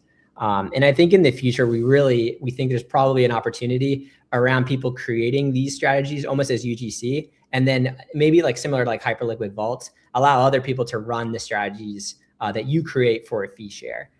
So there's work that we're doing around that. It's still really early, like this product is in its infancy.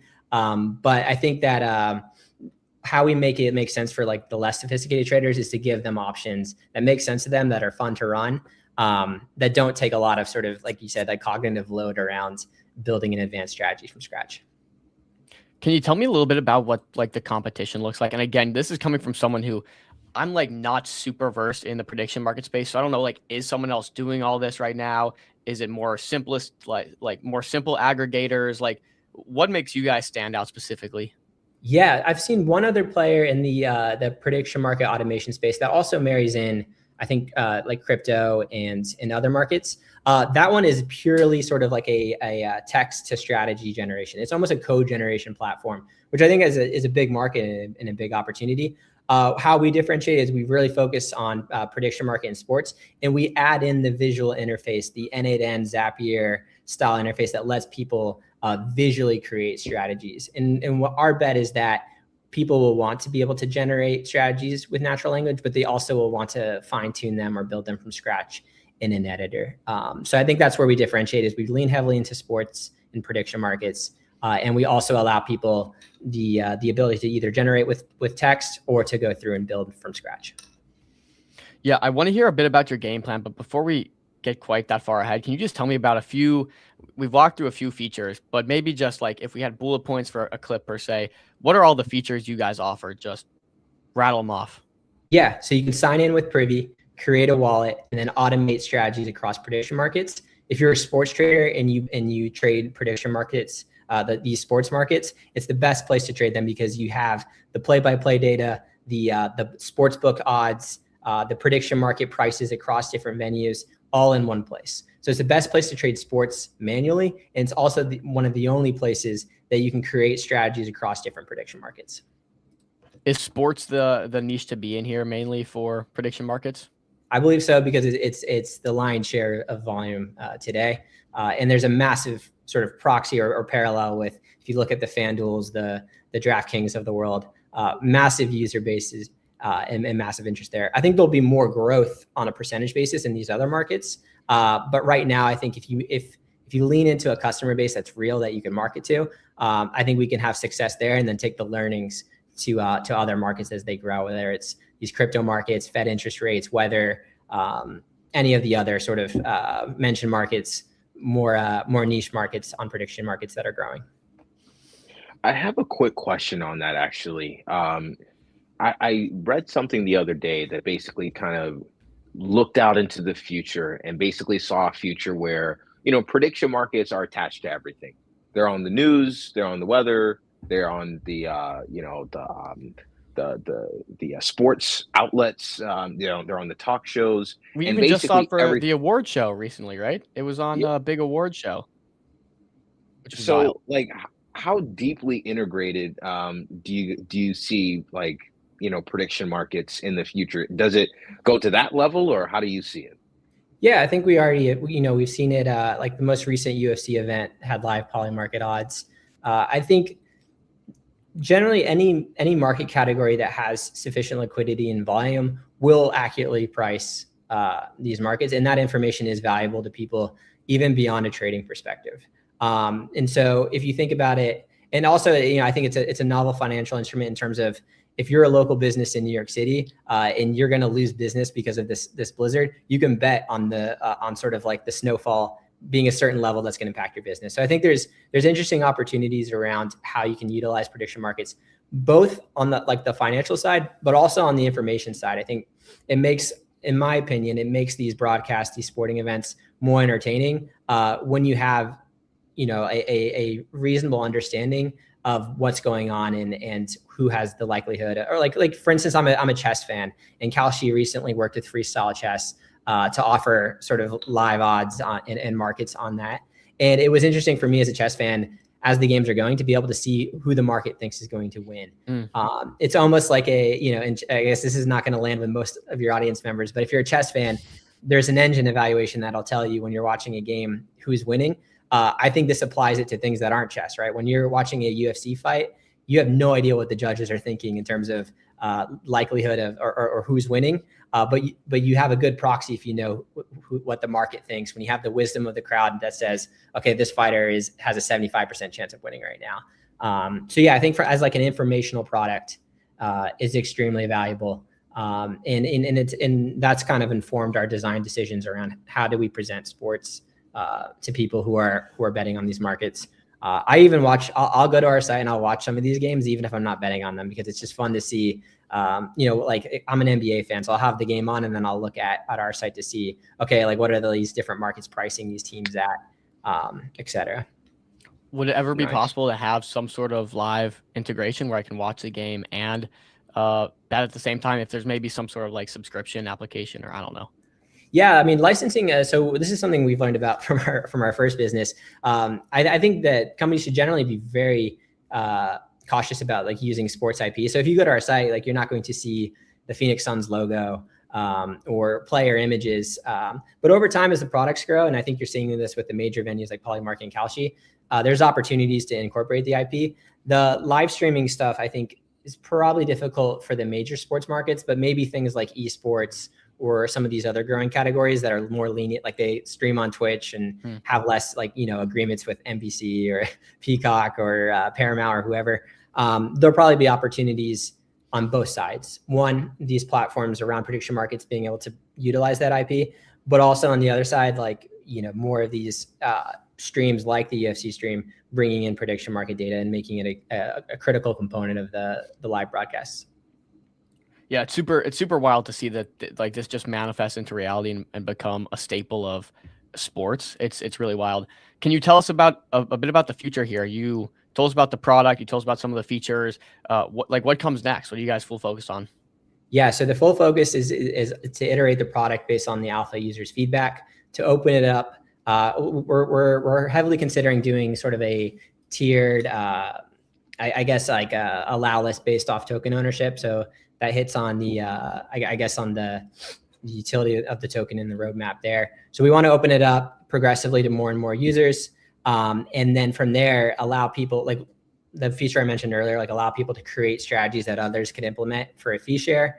And then to allow people to sort of, instead of on an individual market by market basis, to allow people to create general strategies across markets, essentially having like an agent that scans for certain criteria across markets. So that's what we're focused on right now. We're hoping in the coming weeks, we could start to expand access beyond the alpha and then eventually to the public. Interesting. So you mentioned token utility. I want to get into token utility, but let's start with the economics of the business first. How do you guys intend to make some money? Yeah, so there's multiple ways and opportunities. I think we'll also have more flexibility once we implement crypto markets and perpetuals. But we're a big believer that like the best crypto businesses run fee-based models, right? So for us, I think you can implement things like Polymarket's builder codes or similar with Kalshi, where you can charge a fee on trades. We're being very conscious on how we kind of proceed there, because a lot of these strategies are high frequency and are attempt to capitalize on thin margins. So if you're charging a big fee, it lessens the sort of opportunity that traders on your site have. So yeah, but yeah, I think over time we'll implement fees, whether it's on manual trades or automated trades. And then, yeah, there'll be more opportunity. Like a big core principle and something we learned from our first app is just making grand a first class citizen in the app. So when you go and look at the wallet that you create on our app, it's the first token that you see. And I think there'll be opportunities, particularly around the crypto automation integration, that'll allow us to incorporate that into the fee structure. And you know, your structure works a little differently than like a bookie or traditional gambling site. You guys don't make money off of winners or losers. You make money off of fees. So is it like a main focus of yours to just have the most profitable platform out there? Like, are you looking to integrate Rainmaker, for example, is a good friend of the show, and they have a great product that allows some really good odds, and they allow insurance and all these different features. How are you thinking about that in terms of you want winners on your platform? Yeah, I think one, you want to give people access to the best information out there. So that's a big part of the sports terminal, is just giving people the entire picture, like the game data, the sportsbook data is on top of the prediction market data. And then the other part is what we touched on earlier. It's allowing people to come up with ideas on how to trade these markets and execute them. And that could be as simple as like being able to easily create a simple automation, all the way down to be able to complete or to create complex strategies using our visual builder. Interesting. Let's circle back to the token utility. So you said you want to make it a first class citizen in the app, first thing that pops up. Is there going to be some sort of, buybacks for the token, some ownership tied to the token, some, incremental distributions to holders? Like, curious just what your thoughts are around all of those things and what you guys are planning to do. Yeah. So the first plans is just around the token gating of whether it's initial access beyond the alpha or for more premium features. We're really focused on just making sure that the product is exceptional. But as that sort of develops over time, we want to incorporate more utility to the token. And then as we, like I mentioned earlier, as we incorporate not just prediction market automation, but also trading automation on crypto markets, there's an opportunity around whether it's fees on bridging, whether it's fees on swaps, incorporating Grant as part of that. We haven't fully developed those plans yet, but that's sort of in line with how we're thinking. And I think the best token integrations usually come around those sort of models. So right now the product's still in flight. I think we try to develop in terms of like, we're building this product for a very specific user base. We want to develop it based on feedback for that. And then in making sure that we're incorporating the token in a way that makes sense versus starting with the token and then working back to the product. I think that's fair. I think most people do the opposite, like you said, where they focus on token first, monetization second. And it's almost got to be the opposite. Focus on product and product first. From product becomes monetization. Monetization fuels token, right? And so I do actually like that angle, believe it or not. Can you talk a bit about maybe migration? Is it something you've even thought about? You guys are technically still on Believe or under the Believe ecosystem. There are some really great options out there like Soar, Street, MetaDAO. Just what are your thoughts with migration in general and the token in that sense? Yeah, it's a great question. So we control our keys. We receive 100% of the revenue. I guess the functional tie to Believe is probably at this point is just the contractor address ending in BLV. Yeah. To be honest, in my view, I'm less concerned about the ecosystem uplift than I am in terms of like, my belief is if you build an exceptional product that hundreds of thousands or millions of people use, it doesn't matter so much the ecosystem, right? So if you think about these ecosystems as like sports leagues, we're less concerned about like which minor league team are we playing in, or are we playing overseas? We want to be like among the best apps out there. But yeah, at the same time, like if ecosystems have direct benefits that make sense for both our users and for the company and stakeholders there, then we're certainly open to looking at it. But for us, I think we want to be successful because we build an incredible product. We don't want to be successful because we migrated to a ecosystem that has and then beta off of that ecosystem, if that makes sense. But yeah, we're open. Like obviously, I think the best thing we can always do is just talk to users, talk to holders, and then navigate based off that. But in terms of the last couple of months, like we've sort of worked with Believe on the offboarding process, and we're focused on just building an exceptional product. No, I love that. Yeah, and I feel like you're very keen on not forcing an integration, doing something that works, which is why I even bring up these ownership platforms. And I'm not sure if you've even heard about them, but some of these guys offering equity anchors or debt agreements to the token and certain things where, okay, I don't actually need to integrate the token in terms of token gating or buybacks or whatever. It's actually just a stake in the business, right? So we see that upside too. I think that's really fascinating. And it's like an interesting new concept. Just wondering if Yeah, you've I think explored or as had like those conversations.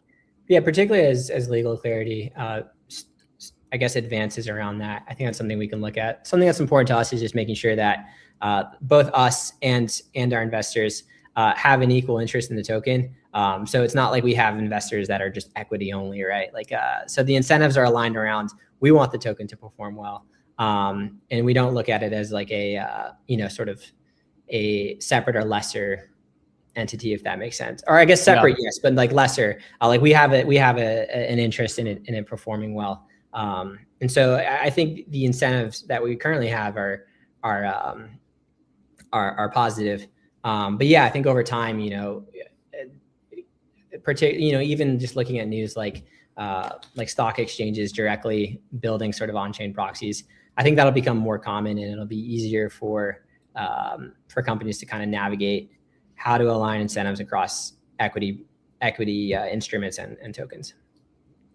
Yeah, I mean, even on that topic, and I don't want to sidetrack us, derail us here, but apparently, and I have to double check this, verified, but apparently the U.S. Senate Committee has just passed the crypto market structure bill. So we are starting to see that move towards regulatory clarity and all that stuff.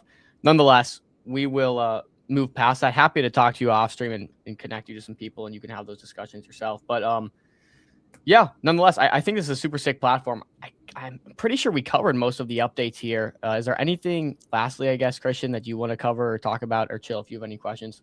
Yeah, I think the last thing I would say is if you are into either prediction market automation or trading these sports markets, I'd love to add a few people to the private alpha. So feel free to follow us on X. It's GrandX_trade. And yeah, reach out, and I'd love to get some people set up. And what has that feedback looked like? So we have a private Telegram group for the alpha. So basically, we help people get up and running. We ask for feedback on like the automations that they're performing. We share new features. So there's a couple of things that we didn't go over here. Even the small things, like every day when you log in, it'll give you a recap of the sports games from yesterday and how your bets performed. There's a portfolio site where you can see your performance in like a calendar view or in a in a P&L chart view. So we try to keep everyone updated with the with new features that we're adding. And I think it's an exciting time to be building an app because you can just move so much faster and iterate based on people's feedback. But yeah, right now we just have a group of around 25 or so testers. We have a list of around, I think 60 on the wait list, but we want to get more sports traders in. So if you're into, betting on the NBA, the NHL, the NFL only has the Super Bowl left, but if you're looking to automate it's a big one. Yeah, reach out. DeFi FOMO actually has a nice message here. It said, been testing GrandX platform for a few days, literally insane. Christian's been super attentive to us, bullish. So thanks, there's some feedback for you. Cool. Chill, it sounded like you were about to say something too. No, just honestly, really appreciate you coming on the show.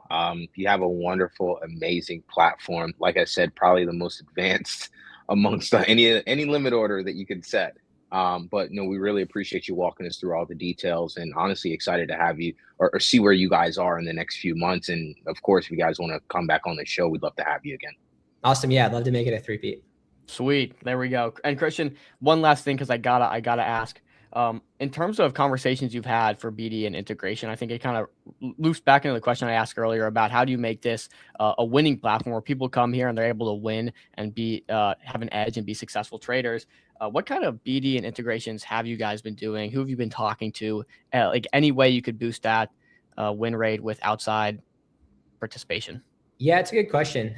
So we've talked to venues, we've talked to different providers. I think one of the nice things about the space that we're in is a lot of this is permissionless, right? There's companies that like if you look at things like Hyperliquid, for instance, you don't have to get the permission and sign a partnership deal with them to integrate them, right? So I think there's a lot of quick wins across just integrating world-class, exceptional products that people already use.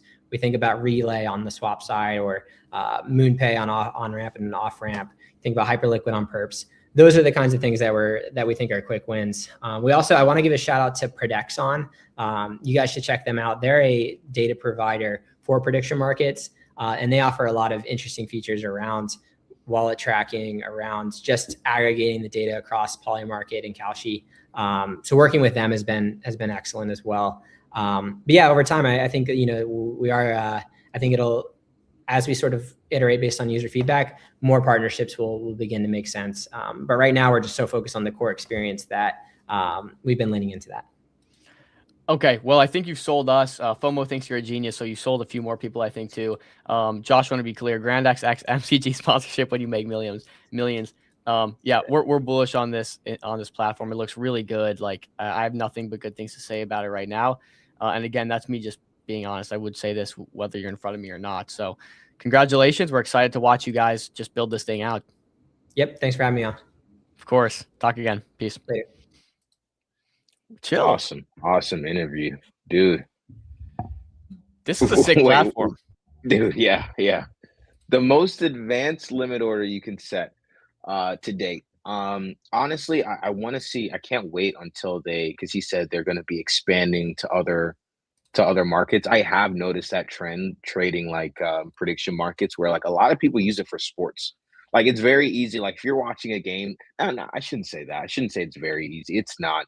But what I will say is sometimes like you have these mispriced markets where let's take the NBA, for example. No one's paying attention to, let's say a Pistons and a New Orleans Pelicans game, right? Like no one's really paying attention to that. So, if it's late in the fourth and the Pelicans are up, and the markets tend to like kind of lag the real events, you can use a platform like this to kind of, get ahead of that, and take advantage of those mispriced markets. So yeah, dude, I really love what they're doing and can't wait to see like when they actually like expand to like other other things, other markets as well. Yeah, no, this is super interesting. Look, these guys are great builders. I think, DeFi FOMO said it pretty well. Look, Christian, he's a smart guy. I think he had some really great answers for our questions. They've built successful products. I think that's the biggest thing here, right? They've talked. Firstly, they did really big and they did really well on Top Shot. For those that aren't familiar, that was like a NBA, NFT pack game where you could open packs, get NBA players. I actually did really well on that as well. But they built a whole business. They also had technology acquired by who was it? Which NFT platform was it? NFT collection. One of the big ones. Magic Eden or I forget. I think it was an actual collection. Whatever. Either way, they've successfully sold Doodles. It was Doodles. Yeah, like one of the biggest IPs in NFT. Okay. Got it. So they sold tech to Doodles. They built a platform with hundreds of thousands of users for Top Shot. Like they've done this before, specifically in the sports niche too. So I think they're really well positioned to make this happen. They have the alliance backing. They're crack builders. The site is buttery smooth. Again, as someone that doesn't do prediction markets like that, everything looks really great here from this perspective. We're definitely going to have to introduce Christian to a few of our friends of the show, and maybe they integrate platforms like Rainmaker or different features, because I think that is like a really good moat. If you can provide a platform like this that has all these features, functionality, super buttery smooth, and then also you have like one of the highest win rates amongst user base. Like I think that's a really big selling point. Hey, by the way, 80% of our users win. This is gambling, right? So if you have anything above 50, it's a zero sum game, and especially if you're playing against the house or a bookie, it's literally you're setting yourself up for failure here. So like it's a zero sum game, but if you can have a platform where you have a 70, 80, plus % win rate, I mean, that says a lot about the platform. And I think that's a big selling point. So yeah, I'm excited to see where this goes. Actually would love to test it. You should test it, Chill. You're kind of doing this more now. Yeah, I think I want to try it out a little bit. I mean, he said that they're more like focused on sports. I like kind of I like mention markets. I like politics, Fed rates. I even like the crypto like daily markets as well. I treat it almost like a leverage trade with no with essentially no liquidation, either right or wrong. Mm-hmm. But But yeah, like, when Bitcoin was at its high like last week, and we were pointing out on the show that, hey, look, or I'm pointing out my content that I'm kind of shaky on Bitcoin's price action. You can kind of actually bet the other way, and kind of work as like a leverage trade, but not like on a perps platform. But anywho, yeah, I would love to try out their platform. It looks sleek, it looks awesome. The team seems to be like super responsive to like user feedback and stuff like that, as FOMO mentioned in the comments. So yeah, I can't wait to see what their platform becomes. But I'd love to try it out. Yeah, I think Crypto Jones makes a great point. Customer acquisition will be the biggest hurdle, as it is for most of these, consumer SaaS products, right? You can make a great product, but how do you get it in the hands of the right people? That's why I had that question about the BD/integrations. Like, I'm just trying to see, hey, okay, if we do have the smoothest, cleanest terminal, how can we start getting people using it? And we know customer acquisition is expensive sometimes. It's difficult sometimes. Yeah. So, how can they do it? But I'm not sure. I think it's, to be seen, but the platform is really clean. The platform is smooth. Yeah. What The do you fact that think? you can tell an agent, like, hey, look, if that, like, that's the biggest thing, is keeping track of the pricing of every market. Because if you ever traded prediction markets, it's like you can't just put like, 4, 5, 6 different, markets up in front of you all at once. You literally have to kind of like go through these things. You have to track them, monitor them, whatever. But like, and that's very difficult to do. But if you have an agent that can kind of do all of that work for you, you already know what you need to do. But the kind of hurdle, the barrier is kind of keeping track. Maybe the markets that you have to track, maybe you're asleep while the action is happening, right? If you're, depending on what time zone you're in, or maybe there's too much happening at once, or maybe there's certain markets that come up that you're not aware of, or what have you. I've missed prediction market trades simply because I wasn't aware that the market was open, right? So you can like have these agents kind of monitor all this stuff for you, and it makes it kind of just opens up the net a little bit wider for you to capture more trades. Yep. Nonetheless, I think that was a pretty great interview. Going to be paying attention closely to that. So I know we have Solo coming up here 5 in minutes. 6 minutes. I wanted to cover the breaking news on the crypto market structure bill, because one thing that I didn't really understand as fully was exactly what does this bill do, right? Like, I know it's market structure, but we haven't had. I think the last thread that I saw on this was, basically talking about how the market will be kind of regulated by different entities, right? Like, a part will be the CFTC will regulate Bitcoin and Ethereum and a few others, like digital commodities, basically. And then you'll have clear rules of the road, if you will. But I don't know the actual like specifics. Like, I asked Grok here, what does that mean for the crypto market type thing? And basically says this milestone follows delayed market updates aiming to resolve regulatory ambiguity that has stifled innovation. But it hasn't really like, actually, let me share my screen. Grok is an absolute Chad. I like that guy. So here, love the guy. So according to Grok, here is what the bill aims to do: shifts primary spot oversight to the CFTC. So things like Bitcoin and a few other tokens. I think Ethereum has been named, Solana has been named as more so commodities than securities. So it would reduce kind of it would erase this sort of like overhang of, oh my gosh, we're a security, or that concern would then go away now with this market structure bill.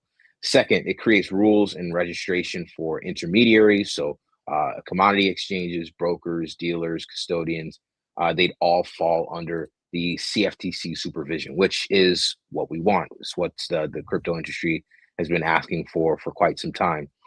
It provides secondary market clarity. Tokens that may have started as part of investment contracts, but are now traded on mature blockchains, would generally be treated as commodities in secondary markets, not securities. That's really interesting, actually.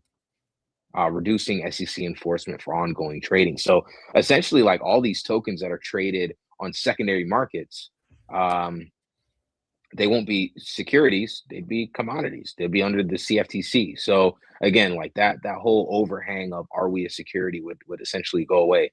Classifies certain assets explicitly. It includes meme coins under network digital commodity definitions. Okay, so my copper Inu is copper, guys. Come on. Come on. Like my copper is on chain and it has limited supply. What are we talking about? So this basically designates meme coins under network digital commodity definitions and allows ad hoc CFTC oversight for things like NFTs and other tokens. Stable coins are excluded from CFTC spot oversight in this version.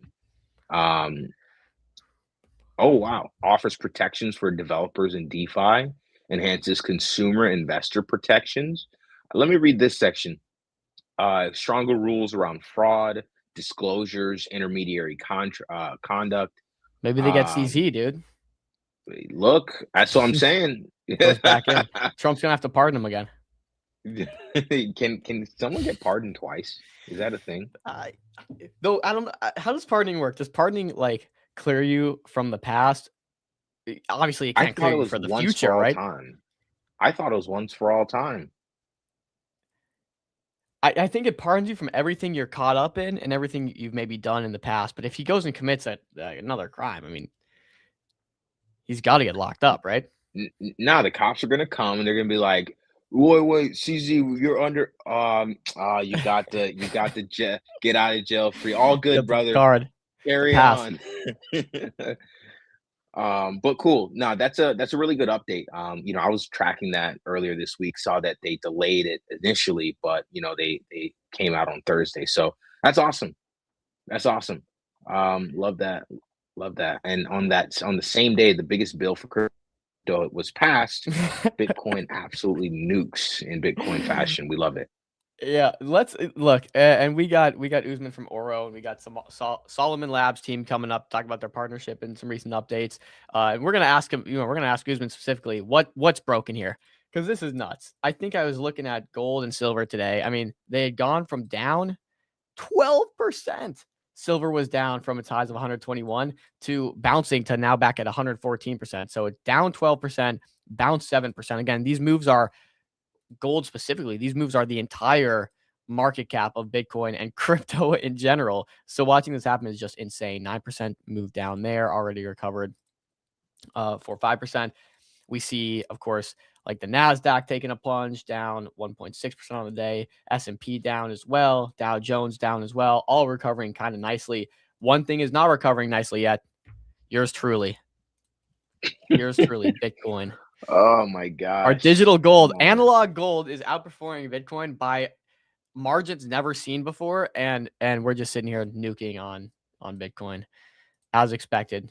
The entire markets go up, Bitcoin goes down. Entire markets go down, Bitcoin goes down even more. So you know how it goes. With that being said, let's get Usman up here from Oro. Usman, what's going on? Good to talk to you again. Hey guys, how's it going? Good to be back. Yeah, dude, this is nuts. I mean, we talked to you last time. We talked to you. We literally said, "What's going on with gold?" And you're like, "Well, it's going to keep going up." Is basically what you said. Not financial advice. Yeah, it did keep but going up. But honestly, I did not mean this. Like I meant like it's gonna keep going up. But dude, like what the fuck? Like in 3-4 weeks, we've just seen this crazy like gold's move from like 4,200 to 5,500-600 as of this morning, and maybe between 5,300 to 5,400. But it's just fucking nuts. I'm just it's the most nuts thing I've ever seen, maybe in the markets in my life, to be honest. I think it's everywhere. Sorry, go ahead. Can you explain to us just a little bit, like in terms of historical price action in metals, like how does this look against what usually happens with gold? Explain to us how massive this is. The thing is that at least in our generation, right? This hasn't happened in the last 40 years, and so this is kind of I would say when you look at some charts, people are like, oh, there's still a long way to go. When you kind of look at historic gold, sort of in the 70s or the 80s, and you compare it to that, there's still a long way to go. But I would say we're like in very unprecedented territory in the way this has happened. I mean, if you think about an asset which moves 8% a year, has now moved 20% in one night, right? That is, I think, is just unprecedented, and I don't think anybody really knows. Anybody can expect what's going to happen in the future. There's a lot of buying that's happening in the market, and I don't, it's interesting. Today I had a meeting with not a big asset manager. I mean, would you say somebody who's like managing $4 billion of assets, a big asset manager? But I mean, relative to like, and he was very much like, hey, yeah, like, we have approximately 8% allocation, and this is 8%, by the way, is very high in the US, right? We have allocated 8% of our users' portfolios to gold, and we're gonna size this up to 20%. And when you think about the US retail, generally like and his view is like this is gonna go way higher because US retail does not really have access to does not really just generally have had gold in their portfolios. And so he's like, when they start piling on, this is going to be like a big piece, right? I think the other interesting piece is one of the big insights from him was that if you look at what Tether's doing, right? Tether is just buying 1 ton of gold a week, and this is their strategy is securing the gold supply. Because I honestly think I read this really interesting article today, which was like, the US wants the gold price to go up like crazily so they can revalue their debt position. And so you should be both long gold and long dollar. And I think so. And if you look at Tether's strategy, anybody who's secured the supply of gold is king. And so back to my conversation with this gentleman today, he was very much like, yeah, I don't, we want physical gold.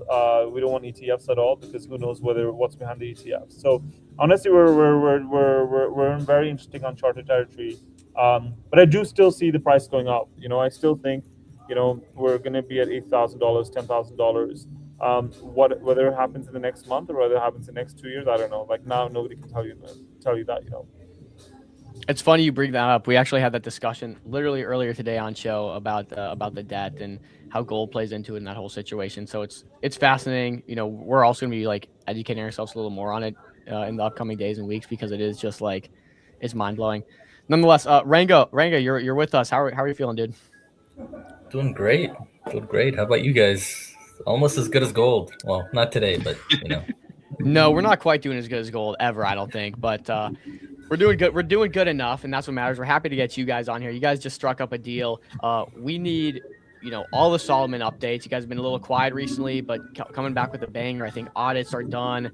You're starting to get these partnerships going. Oro, for example, being your first one. Let's just start there.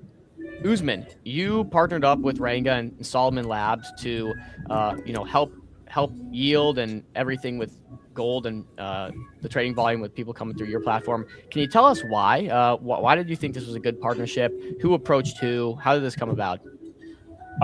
So actually, Ranga approached me at Breakpoint. I was preparing for my Breakpoint sort of presentation. He comes up to me and he's like, "Hey, are you Usman?" I was like, "Yeah, who are you?" And turns out, obviously, he's introduced himself. And then we had like an hour kind of long chat that afternoon. And then we sort of, I would say that was like maybe the 12th or 13th of December. And then we stayed in touch over the next few weeks, over Christmas, New Year's. And we're like, we should do something together. And I think it was kind of like, okay. And then obviously I learned a lot more about what these guys are building with Yas and with specifically USDV. And it just seemed so exciting to kind of, I would say, bring out something which is a fairly new primitive, both in the TradFi world, but also in crypto, right? The idea that obviously in TradFi, first, you're not earning gold from your LPing, but here it's like, actually, this is even better than LPing on gold, just with your USDC, because you're actually earning on the USDV Live, which I think is pretty phenomenal. And in a way, when I think people get really scared about LPing on assets, but gold generally has less impermanent loss, and this actually also, again, another reason to like something like this could easily offset the impermanent loss in trade, and then you're just benefiting from the liquidity, right? Like the trading fees. And in the sort of crypto world as well, like this idea of Yas has just not existed, and the fact that you have sort of yield being streamed to your wallet whilst you're earning from trading fees in a very, very easy manner was pretty exciting. And so to be honest with you, I think we executed this in like literally less than 4 weeks.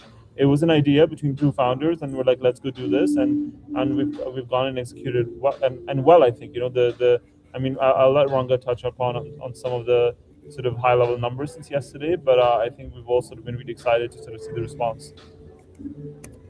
Yeah, and Ranga, can you tell us a little bit about what this looks like for Oro users? Yeah, net, I think everyone sort of wins, right? When you gain capital efficiency in a way that trickles down. In this case, it really does. Currently, prior to this, Oro had a USDC gold pool, right? That was their primary canonical position that existed, and that's how people entered and exited trading the gold token outside of minting. And over there, you're paying your fees, etc. And in terms of the market maker and the LP, they have to think about the economics of, well, is this worth LPing for me? Is it, the gold exposure plus sort of the idle capital that sits there? And then someone has to pay that cost for that idle capital. And sometimes that's transmitted into the fees themselves. So they have to charge a higher fee for the swaps that are occurring. And especially for like an asset like gold, where you can have periods where there's less volatility, less sort of overall volume, that idle capital tax is really starts to hurt you. So by switching over to USDV, now you're earning sort of the risk-free trade plus additional amount, the amount that we're streaming, and what that results in is lowered fees in terms of what you need to charge for the swaps. So the LP is making more money, the users are paying less to swap, and in general, it's just better capital efficiency, right? And that's the net result. And this is our thesis playing out. And what's wonderful about this is that there's a direct benchmark here. There's an A/B test we can do. There is a USDC gold pool, and now there's a USDV gold pool. They're on the same venue. They're structured similarly in terms of where they sit. And we can see it in action. I think the pool already has over 300K in volume in one day, while the overall volume was something like about 1 million. So it captured about a third of the volume just from the first day. What would a successful partnership look like? What are the metrics here for success? From our perspective, it's about usage, productive usage of the stablecoin itself. So anytime we take sort of a market share from USDC itself is a win in our books. So that sort of materially what that means is the stablecoin actually being used in swaps and pools, and it's being productive there. But that sort of translates back over to TVL increase, and ultimately also means higher revenue on our part, right? That's from our perspective. I'll let Usman speak about what that means from his perspective. I think ultimately, you want users to be able to trade in and trade with lower fees. And so to me, like, that's the biggest benefit, because it's flywheel, right? The lower the fees are, the more volume there is, the lower the fees. And it's interesting, and I think that's the ultimate benefit. We want people to be able to gain access to gold in a really cheap, quick manner. And so this allows us to incentivize the pools and keep them lower in fees. And at the same time, I think whoever's providing liquidity, I think it just makes much more easier for them to provide liquidity, right? Because now they're just not counting on the fee that maybe the pool would generate. And the reality is, like, gold is, we're seeing, it's crazy. We saw like $1.3 million of liquidity of volume through our pools yesterday, right? But that is not the case all the time. And so I think when you have a 10% that's being earned on the USD on the stablecoin leg, that really does incentivize more people to deploy liquidity in an asset like this. And for us, it's super important, because the more liquidity there is, the better trades people can have. People go in size, and it's just I think better for the asset class in general. Yeah, this is a good thread here. Maybe just walk us through what was the issue here with the idle cash tax, as you call it. So maybe we could just get an idea of of what the issue was and now what's being unlocked at a high level?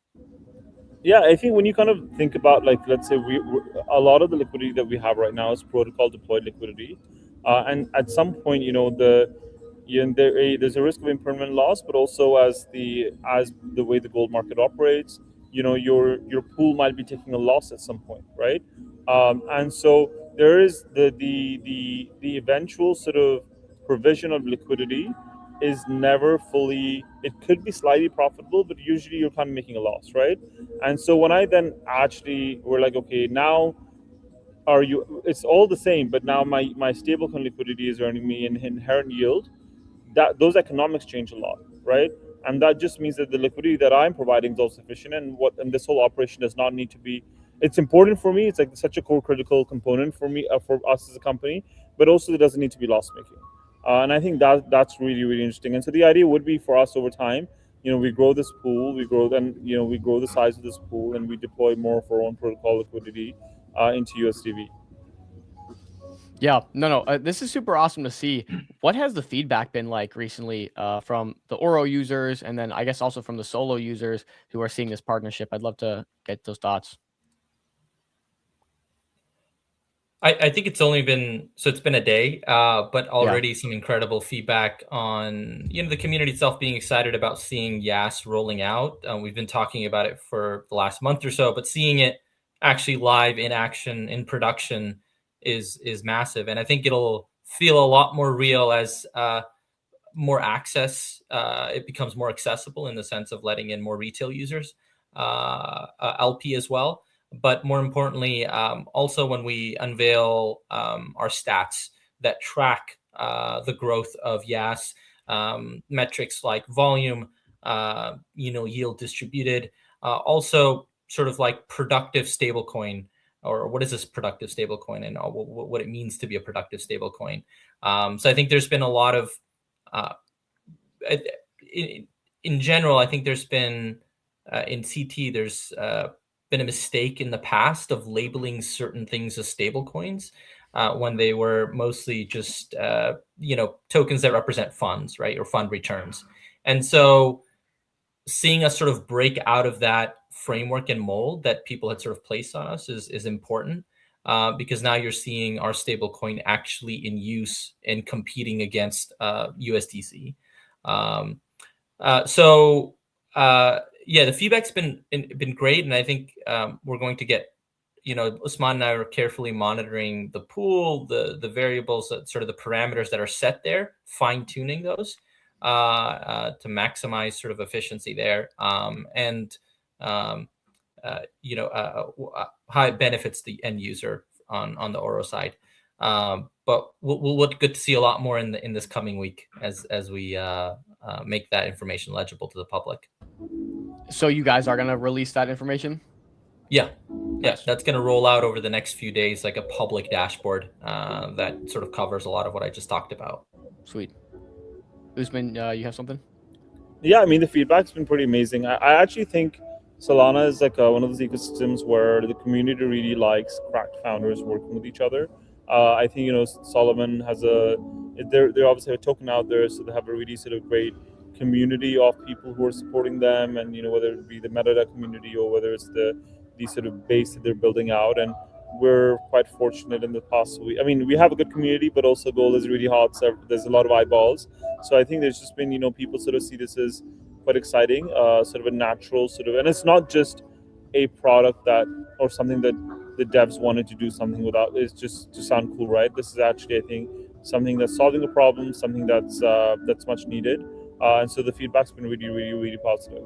And I think, to be honest, to me, that's kind of, the feedback's positive, but it can just be demonstrated in the volumes that we've seen through the pools, right? And the amount of inbound interest that we've seen. So ultimately, that's like the most important thing, and when as founders, you can try doing different things, and you want to say, hey, what do the numbers look like? Does this make sense? And it's like, okay, great. Yeah, actually, the numbers have been great. Yeah, so just feeding off of that, I was just gonna say, there's in crypto, there's a lot of sort of announcements, and then there's sort of it's for the sake of sort of pumping or getting attention. Here, like, that's not the driving force, right? This is like talking to Usman about solving a real problem and making things better. and this is the result of that. And that's really important to note, especially as we move towards more and more assets coming on chain, especially assets like gold, where this becomes incredibly important. We're going to need a stable leg across all of these assets, and they can't be dead. They need to be productive. And gold is a really good example right now. But yeah, I think that point is really important to emphasize. So just, I guess a question I had was just around yield. Obviously that's a key component to all of this. Uh, I guess for someone that wants that's chasing yield, what options do they have? How competitive is this yield and what they can earn here versus what they can do elsewhere? So, from a yield perspective, like I've always been clear, if you're chasing yield, we're not the answer. Like we're not trying to give you the highest yield. It's more about risk. It's about the best risk adjusted yield, where people feel safe enough to use it as a stable coin. Here, the yield is going to fluctuate on the stable leg between, 7 to 15%, depending on market conditions.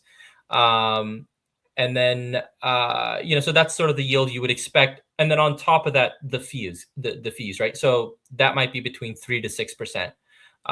So 3 to 6%, somewhere between 10 to 15%. So it's actually could be quite good, especially for providing liquidity for a stable asset like gold, where in cases where the longer tail assets like meme coins or something like that, where it doesn't really make too much sense to have, the stable like providing yield, because for them, it's about the short term, week long sort of base fees that they can generate from the swaps versus, any longer term yield that you can generate from, a rate of like 8 to 15%.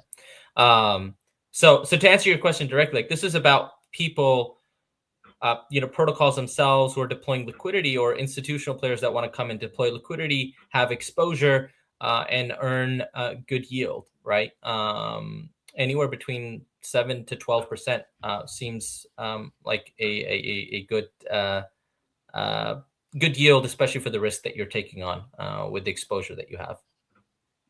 Got it. And I guess a question I had for Usman, yield generating gold is, I mean, that's a first. What kind of demand are you seeing so far? I guess you kind of answered that a little bit, but who do you think will reach for this type of opportunity in the future? Like, who is it? Just kind of crypto native, users, yield chasers? Who do you see using this? I think it's yield is like a perennial problem that has surrounded gold, right? One of the bigger one of the bigger challenges, and I would say sort of unpopular narrative surrounding gold. Warren Buffett sort of talks about how this does not even pay me yield, right? And that's plagued gold as an asset. But what we're going to see over the next decade is more and more people will hold this asset. There's just without a doubt. We're seeing it happen. This is going to happen more. Every institution in the world is going to hold this physical asset, whichever form, right? And so when you have this insane asset class, which is $30 trillion plus, and there's not a lot of ways for yield to be generated historically, but now we're seeing, or let's say gold leasing, which is a form of yield that we solve for, it's a very small portion of the market. But now if you have more and more trading come on chain, you have stuff that we're doing with Solomon Labs. This is bringing new primitives onto an asset class which is needed. Yes, today I would say the people who are going to access this will be crypto natives, whether a retail institution. But I think the way things are trending towards, and what we're also building, right? Our focus over this year, obviously going out with products with crypto native companies, but is really trying to build out a distribution for the marginal holder or user of gold, and that does not sit on chain. So for me, it would be pretty cool that some of this yield that can be packaged up for a way for a non-crypto native user to be able to access it. I think that's the real unlock. We're not there yet, but I think that's what's so special about it, right? Because anything net new that is explored, we're so early and we're trying to do this, but I think there's a lot of what this might evolve into is going to be super interesting for people outside of it. I'm in Doha today. And I've been speaking about, there's a bit of an investor thing, and I've been speaking to a bunch of investors, and I speak to a lot of people about what we've been building out, and people just genuinely get excited, right? And I think that's kind of where we're at. Like, there's a lot to do, but I see this sort of evolving in a really, really fast manner.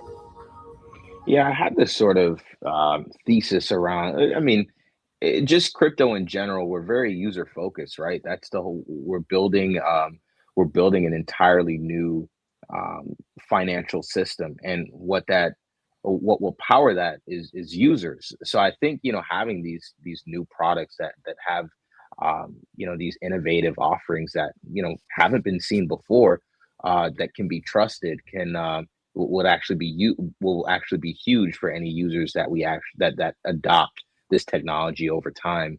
I guess a question that I had, I don't think I was on your initial Oro Gold interview, but what I wanted to ask about was just about how do you guys store the gold? I know it's 1-to-1 back, but just kind of give me the whole synopsis of that side of the business. Yeah, no, for sure. I mean, let me run you through. It's also super interesting because when gold went down in this 30-minute period of like this crash, quote unquote, that happened today, I was actually like in the middle of acquiring some gold, and I was messaging the broker saying, "Oh, just hold off." And he's like, "Oh, we've booked it already." And I was like, "Oh, great."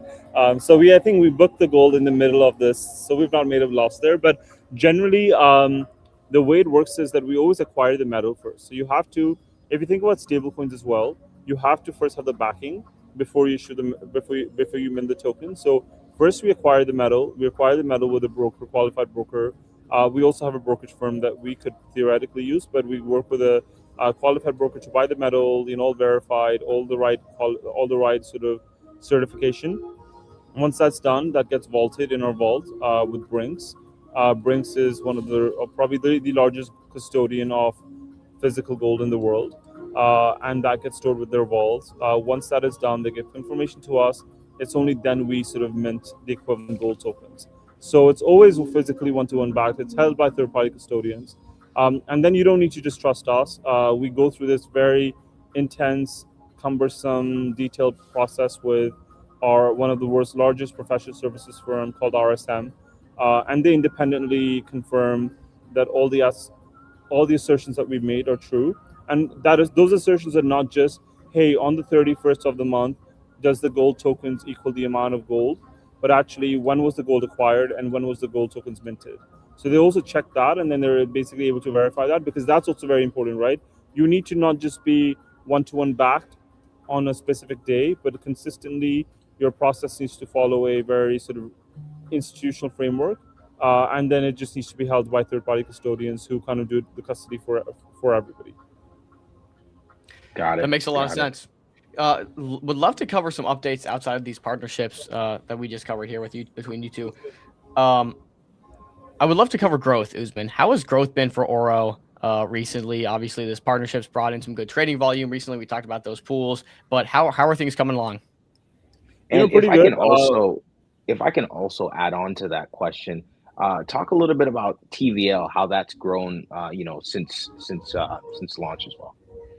Yeah, so we're about to hit 3 mil by tomorrow. We've just acquired some gold, so we're just waiting for that to be vaulted, and we'll mint the equivalent gold tokens tomorrow. So I think we'll hit 3.5 by tomorrow. I think 4 is going to happen pretty soon. We've hit around 7,000 plus holders of the token. So 7,000 unique wallets hold the gold token, which is pretty amazing. We're going to have, I think we have the highest amount of liquidity on gold on chain. This is going to double in the next couple of days. We're deploying more liquidity. The aim is really enabling people to, I think the challenge has been people can buy 5K, 10K, 15K, 20K. But as soon as you start to get maybe even 50K or maybe 100K, but if somebody wants to buy 500K, somebody wants to buy $1 million, can we enable that? And I think our intention is that we want to enable that. We want to be the main gold token where people can really deploy in size. And then also, I think at the same time, the ability not just to hold the gold, right? I think if I was just building a company where I'm like, you buy some gold from us and you hold it, that's not really the exciting stuff. I think It's all about the other stuff that you can do with it, whether it's like Carat. We launched Turbo Gold with Carat. Whether it's maybe it's LPing with Solomon, right? Whether it's stuff in Loop Scale, whether it's the gold leasing stuff that you can do via us. So for me, like that's the exciting stuff. So really good progress. I think, and the good thing is, none of these are TVL deals. This is pure retail demand, organic demand that we're generating, and I'm super proud about that. We also launched like our B2B API last week. That's essentially a way for any fintech neobank in the world to launch gold-powered experiences to the users. That's key because I think we'll get into a world where gold access is going to become much more difficult as we continue with this sort of secular bull run. So anybody who has access to the asset and a secured supply will be able to provide access to their eventual retail audience, and so we want to do that. And there's a lot more on the roadmap, right? I think we're executing. We're launching a very, very cool product with. I mean, I shouldn't say this, but like with one of the big sort of vault companies. So I think there's like a lot of we're executing on a weekly basis, and so I'm super excited about what's coming out. We want to make the most of kind of the narrative here as well. But the reality is that we're building this business for a 5-10 year basis, right? So if gold will pump now, but I think I fundamentally believe in the thesis here. So yeah, we're super excited. Yeah, I want to actually bounce that same question to you, Ranga. With Solo, we had seen you were going through the auditing platform or auditing process here. I think one of the big things for us was, okay, Solo needs to get that domino knocked down, and then we get this effect, right? Once we see success at some level here, like you're seeing with Oro, hopefully that translates. How's updates been coming along for you guys? How's progress been? And would you say you're talking to some other people, some business development on the business development side as well? Yeah. So in terms of growth, I mean, you're seeing the results of some of the work that we're doing right now with partnerships like Oro. As I laid out in my last update, it was, the plan here is to do a phased rollout with Yas of articulating sort of each use case of Yas. So we'll do it with select partners. Oro was one of the first ones, and then you'll see some more come in the next little bit. And that gives us time to wrap up a lot of the stuff that we've been working on the back end infra, legal compliance. And that's been sort of the bottleneck in us opening up access in a way that can sort of really drive that TVL growth, right? Like right now we have sort of limited caps on what we can accommodate. And so until sort of that work is done on the back end, and in that meantime, we're doing the work for Yas and showing the Yas use cases. So it's building up to this moment where we can sort of really start to see that acceleration once we reach that point. And you'll start to see that signal once we put up our first proposal in MetaDAO related to our own treasury and some of the legal work that we'll pass through. That's sort of like the story on where things are. But in this time, it's not, there's a ton of work that's happening that people don't really see. Like think about Usman and I talking about this relationship that's been building for the past month, right? And there's a bunch of others similar to that. And I think like it's really important to note, like this is sort of like our own tax we have to pay. There's like a burden that gets that you have to pay up front in building up all this infrastructure, building up the foundations. And once that's level set, once that's set forth, that's when you can really start to accelerate. If we try to sort of take too many steps at once when the foundation's not there, you're kind of setting yourself up in a not so great place, especially as someone that's trying that is going for institutional grade level trust. So what's unique about this partnership here is RWA, to have these kind of yields on something like gold, it's pretty unprecedented and unheard of, I think. Is RWA a big focus of yours in terms of pairing the Yas integration with RWA protocols? Yeah, that's why gold was such a great product. I mean, outside of not just gold as an asset class, but also working with Usman and sort of his vision for what he wants to do with gold. Hint around gold having its own yield there, right? And some of the ways Yas might work with that. There's some applications there that you can think of. beyond what we just did with this LP position.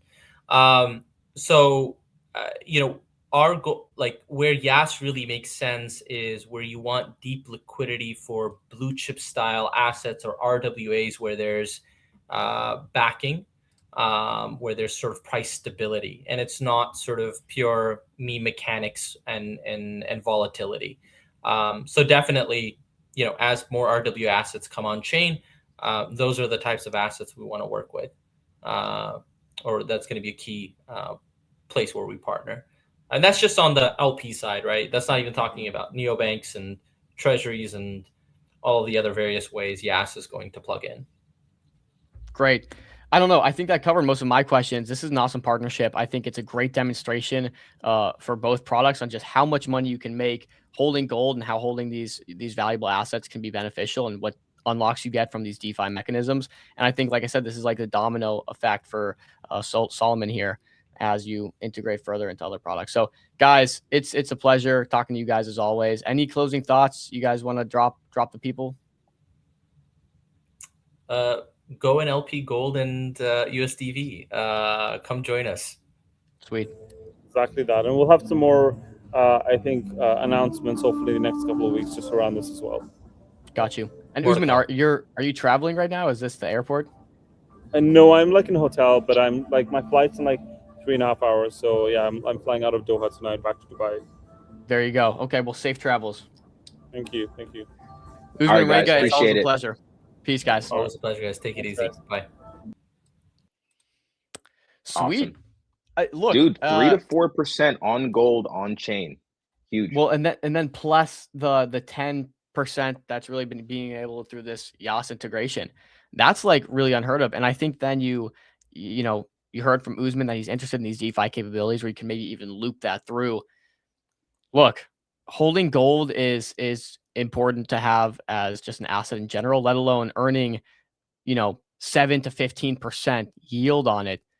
Like that's pretty unprecedented. And I don't know. I think you could bet that if I gave that to the average person, like someone's grandfather or grandparents who have been silver and gold rich now since they were young adults or whatever, but like they would kill for that. Those yields are insane.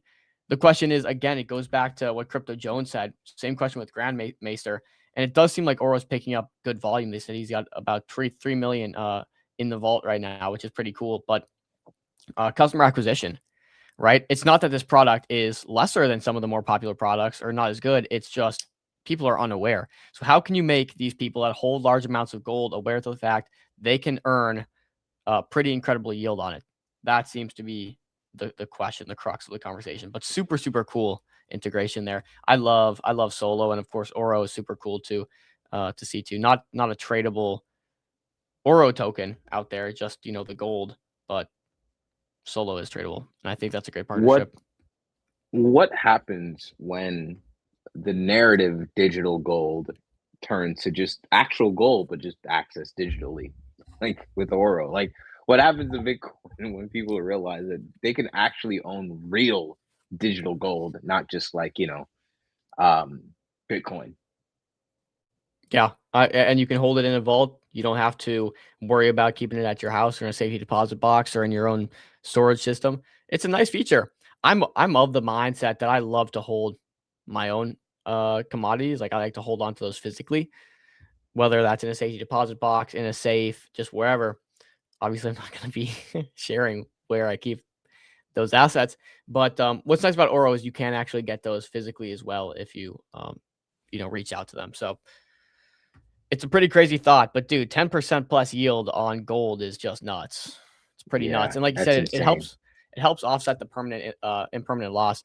You look at gold here, and I think that would be the fear for a lot of people. Now, there's many people also not thinking about this at all, but you look at gold and it's up from, sub $2,000 to $5,300 an ounce. And the question is, oh my goodness, how can I be buying at these levels, right? We've seen all the run.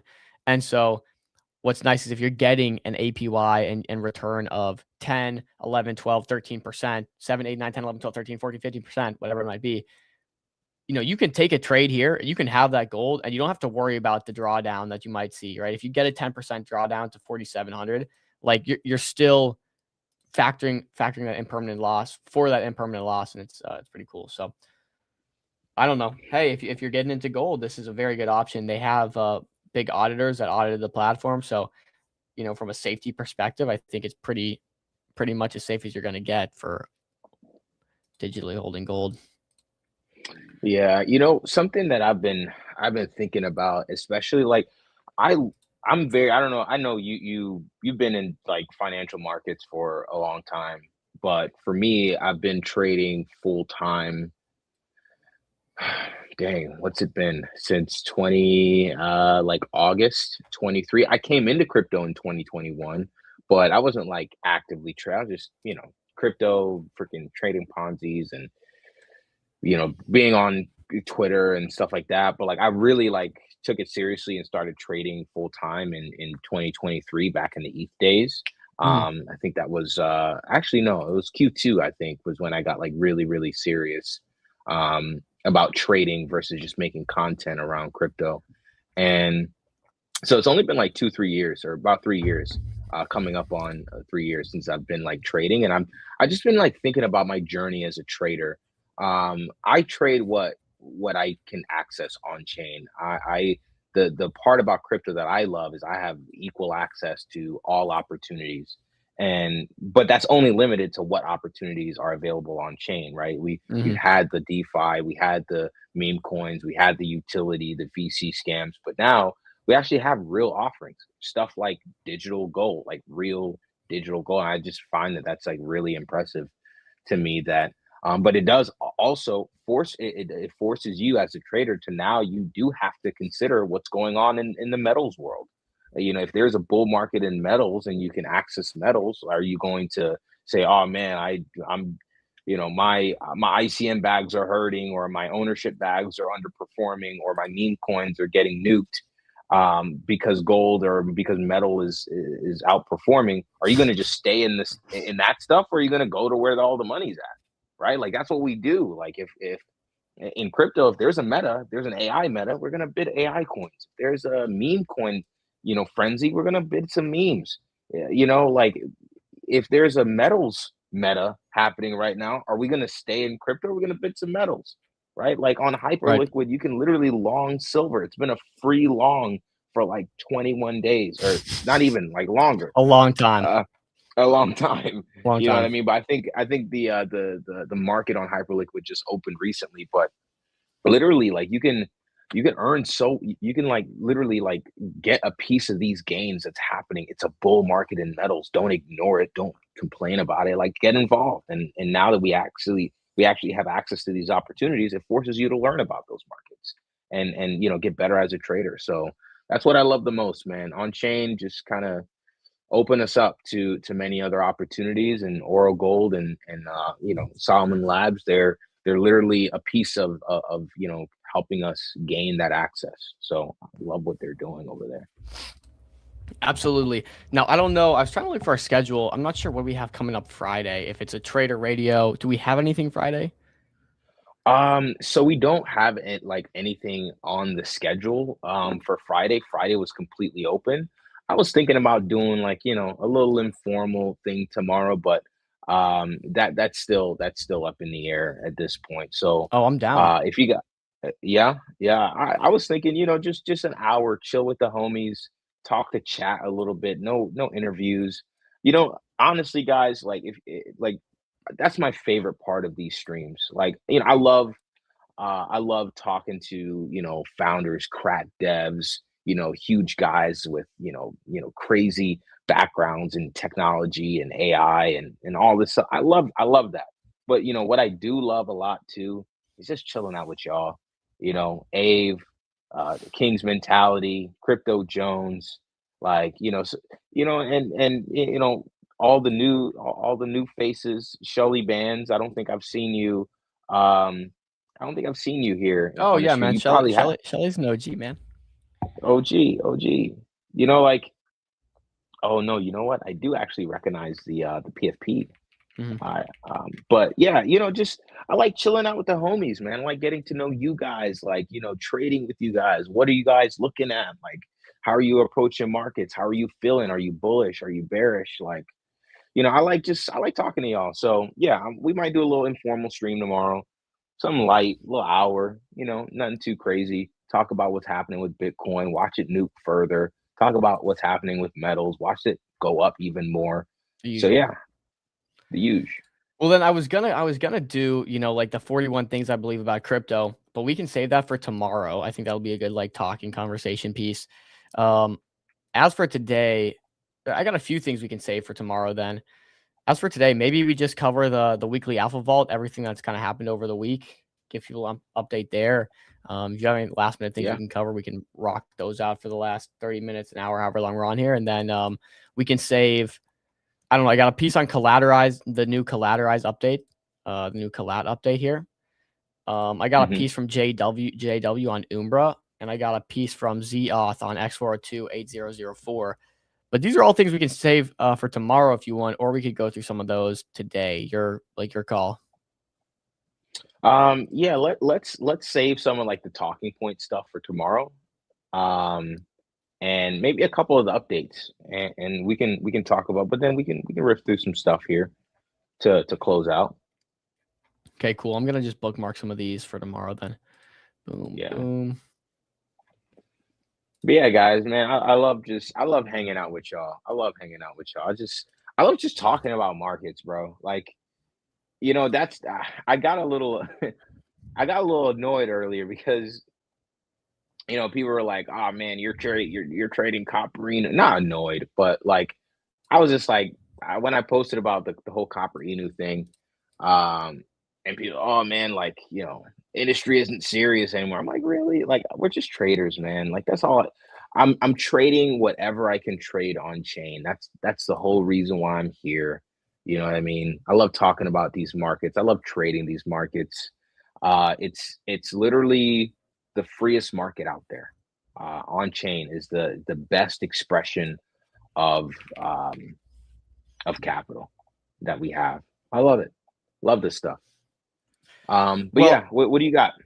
I got an update here for ICM.run, man. And I know there's a lot of people that have been asking us what's going on with ICM.run. So we got a cool update here. So let me get Mercy pulled up. Notice something about Mercy here. He's got a new badge. Oh, pull this on stage here. Mercy's got a new badge here. Have you guys seen this badge? I feel like we've done an interview with these people. Well, that's the Tessera badge. Okay, so let's read the new update here. Watch the video, of course, first. Always.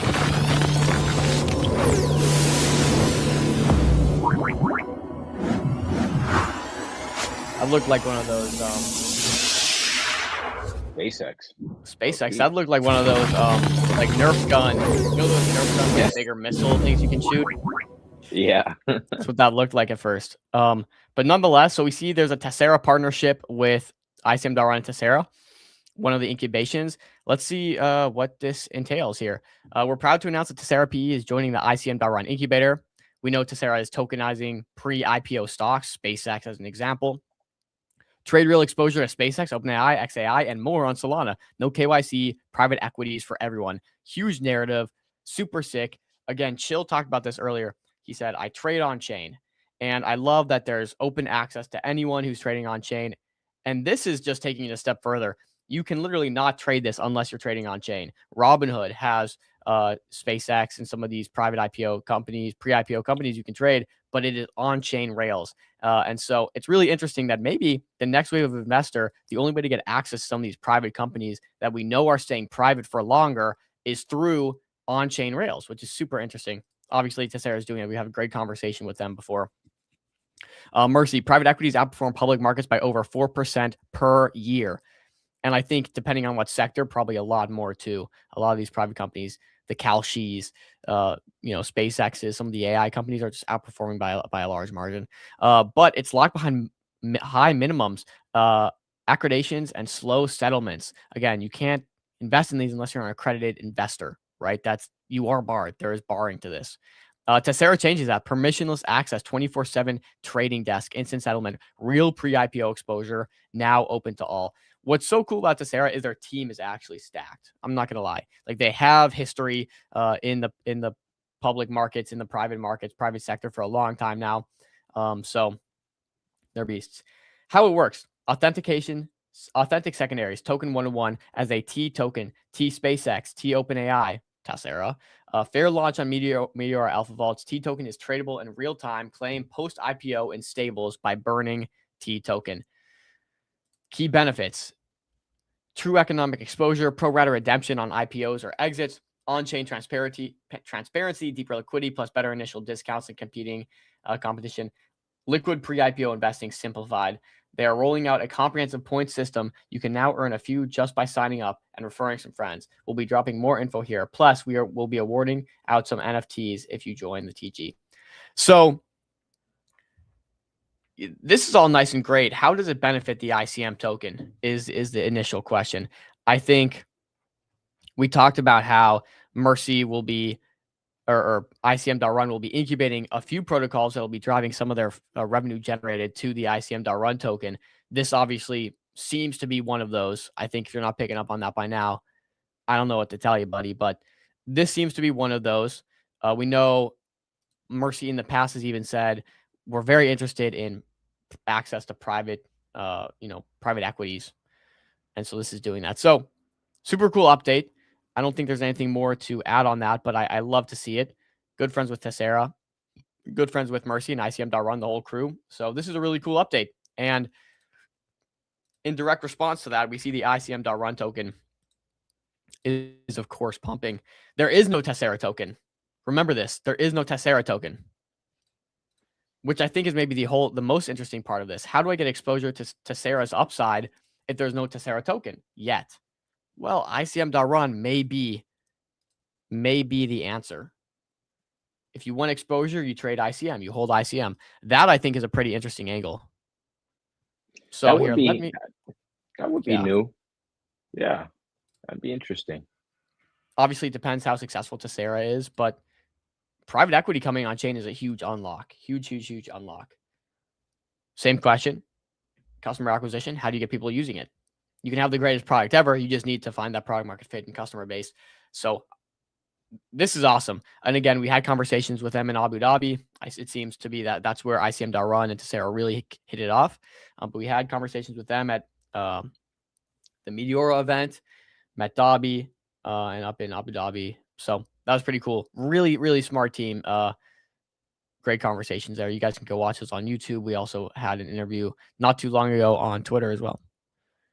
Any comment on that, Chill? Maybe ICM.run is indirect exposure to Tessera, and then also comments on private markets coming on chain. No, like I guess same thing I said before. Like it's all about what opportunities can you access, right? And if like there's a new market that's made available to you, are you willing to learn about it? Are you willing to do what it takes to kind of get exposure to it? And I like that. There's not a lot of retail access to these private markets. So the fact that it's coming by way of Tessera Labs and ICM.run, it's even more interesting that this opportunity comes through ICM.run with Tessera Labs because there's no token, right? Like the only way to get exposure to it, or at least the speculation could be through that ICM token. So, I mean, bottom chart, we love ICM.run here. We're, Mercy's friends of the show, Chad of a dude. But yeah, love the update. Love the update. Muted there, brother. Sweet. Just working on tweeting out something on this as well. Yeah, sub 1 million market cap. They have Fair Scale integrated. We know 50% of profits from Fair Scale or 40%, whatever, around there, are going to be going towards ICM token. I'm not sure how much of Tessera would be doing that, but I'm assuming some. Do you want to talk about Viva? No sellers left on Viva. No sellers left on Viva, indeed. It's a very slow, and I'll let you pull that up. It's a very slow market.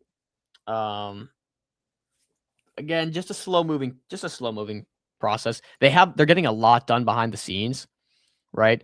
Like they're moving fast, but again, when you're relying on government and all this stuff, it just happens slow. So yeah, I don't know. Would like some more updates probably on Viva publicly, but we know internally they're working hard. It's just a matter of if they want to put that focus towards putting out tweets and explaining the different processes that they're going through. And yeah, Yeah, I think that's the other thing, right? Like it's still a thing to, update community and stuff like that. So I think that's going to be an aspect to it. But we're back in a previous range. Um, if I'm being quite honest, I don't really like the way this chart looks here.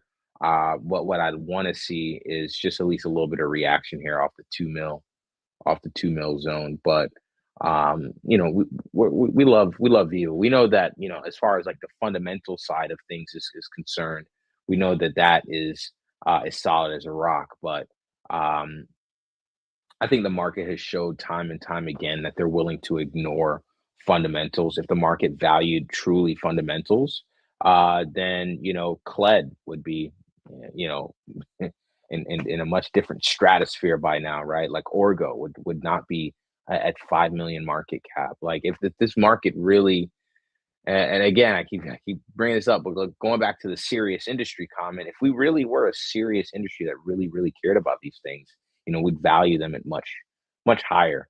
But as it stands right now, the market, has proven time and time again that it's willing to ignore those fundamentals over trivial things like, is there a tweet going out every day, for example.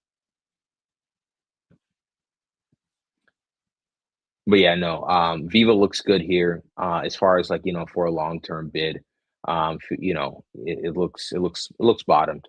Looks bottomed here. You were interested in GSD, which it was pumping really nicely. Again, market's getting killed. So let's just look at strength here. GSD is holding really nice in terms of strength. Orgo's holding really nice in terms of strength. Lots of these things look ready to candle. Wow. Look at that. Look at that. Look at that. Look, I showed you guys in a tweet just the other day about bottom charts. That's what I was talking about on the timeline. Actually, let me pull up that tweet real quick for you guys, because I think it's something important to take note of, especially in this market, where, charts are just getting absolutely freaking hammered. So here's the tweet here.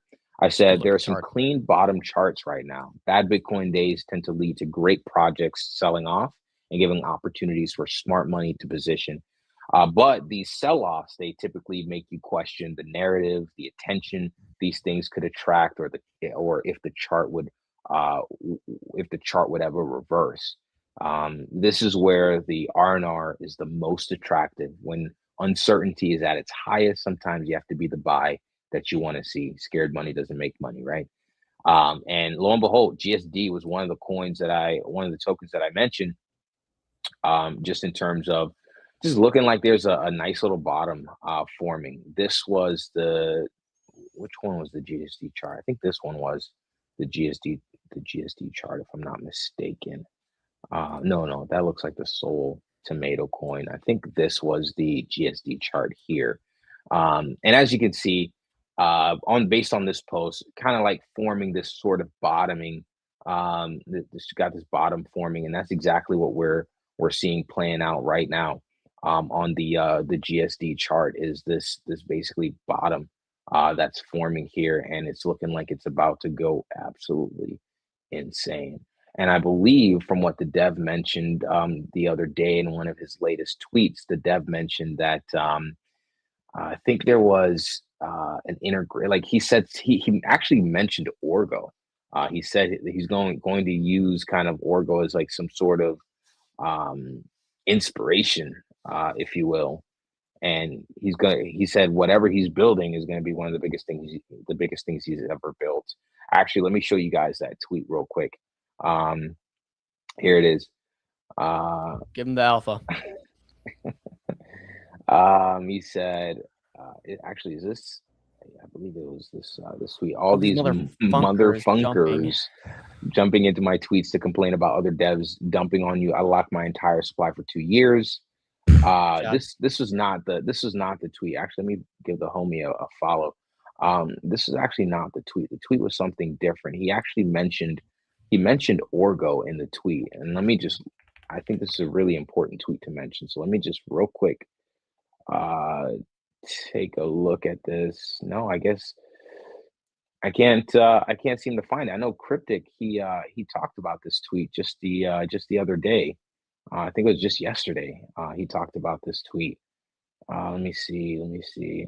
There goes my GSD bottom tweet there too. Shout out him for our team. But anywho, I guess I can't really find it right now. But basically, the point was that the GSD dev is actually working on some pretty cracked updates for for his tech. So looking forward to seeing what those are. Apparently, there's some computer use inspiration that he's taking from stuff like Orgo, and he's going to kind of combine that with his tech that he has with GSD. So looking forward to seeing what comes out of that. But I have eyes on GSD. So it's a chart that is not nuking at the end of the day. We're up 30% in the last like 8 hours. Or the last 4 hours or so. So chart showing strength here. What else? What else is showing strength? What else is showing strength? One that Dude, I I'm was doing it a lot today. Is where I'm muting myself when I'm talking. there I'm we go. seeing. He's back. All right, cool. I'm back. Yeah, Surge, Orgo, Kled, Sol Tomato, Radar, Solo. I think we got to cover. Let's cover the Solo chart. Because Yeah. I think I'm really interested in Solo here, to be honest. Below ICO price. Not They gonna lie, partnered. Yeah. Solo's been looking pretty good for a little while. I'm sorry. Go ahead. I was gonna say the exact same thing. Look, low volume. I don't think there are many sellers left here. They are getting their audit finalized. They just struck a deal with Oro. I think they have more RWA in the pipeline. It sounds like he's having multiple conversations. I've said it before. I think it's a domino effect, right? You do it to one or two people, and everyone starts picking up, just like we're seeing happen with Radar. I'm interested in Solo here. I think I'm interested more so in Solo than anything else on the MetaDAO platform at the moment. So that might be a crazy take. I think I like Solo as my favorite protocol on MetaDAO. Hold on. Even ahead of like not ahead. And I'm not trying to like pin these against each other or anything like that. From an investment standpoint, I just think Solo's got the most upside, and I think it can really be huge if integrated correctly. And I think the team's super capable. And of course, I think the team's capable for a lot of these MetaDAO projects like Umbra, like 100%. Avicii. But I really like the Solo team. I think they got everyone that they need on it. I think they're smart. They're having these conversations. I think integrations are going to come naturally. Look, especially for these RWA platforms, I think it was a no-brainer for Usman when he saw, hey, if we can get Oro to earn 10% yields rather than just the 3 to 4% yields we have right now on gold, absolutely that's a huge unlock for everyone holding digital gold. It's a very huge unlock. And so if they can do that for multiple RWA platforms, which seems to be the case for Solo, well, now we have an interesting conversation to be had. I'd also think just like downside seems to be pretty limited, right? Yeah, I will say that. This chart, the Solo, if we're looking just mainly at charts, which that's where I like to charts are truth to me. But yeah, downside here is pretty limited. Your risk is pretty defined. Like I don't know if you do this sometimes, Dom, but I like to do this sometimes is like put like I'm doing like a long, but like put it on the trade.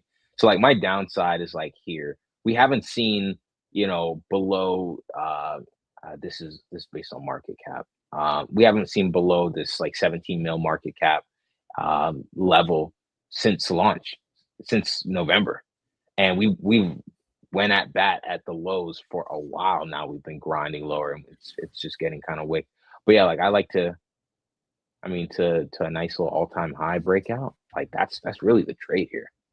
Yeah, I would even give yourself a little bit more downside realistically. Like, look, they have a huge treasury. So what's the downside? It's the treasury value. So you could go to MetaDAO, or I'm sure it's on the Solomon website as well to see what the treasury looks like.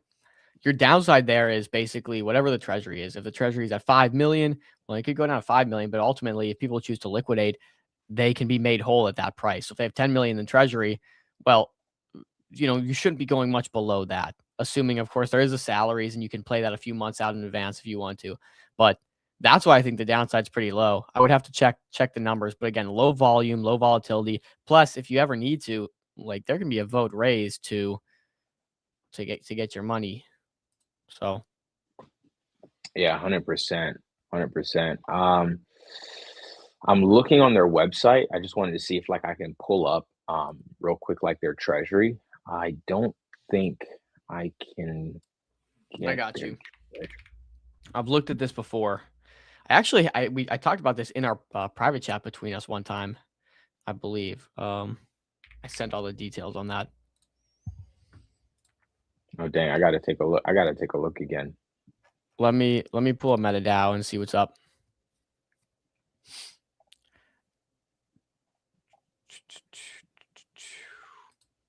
Look. Let me see here. It's in their docs, maybe. Let me check. Let me see here. Raise plan, ICO details, docs, solo tokens. See what I can find. Raise.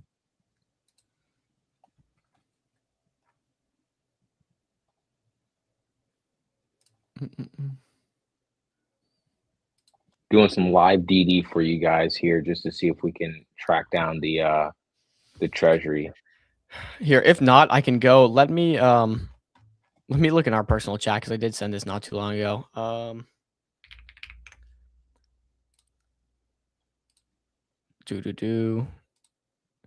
Okay.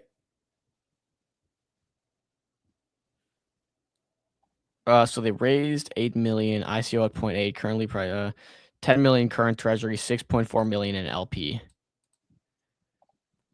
So roughly a 30% downside when I looked at this. Like 30% downside, I mean, that's really limited in terms of what you have here.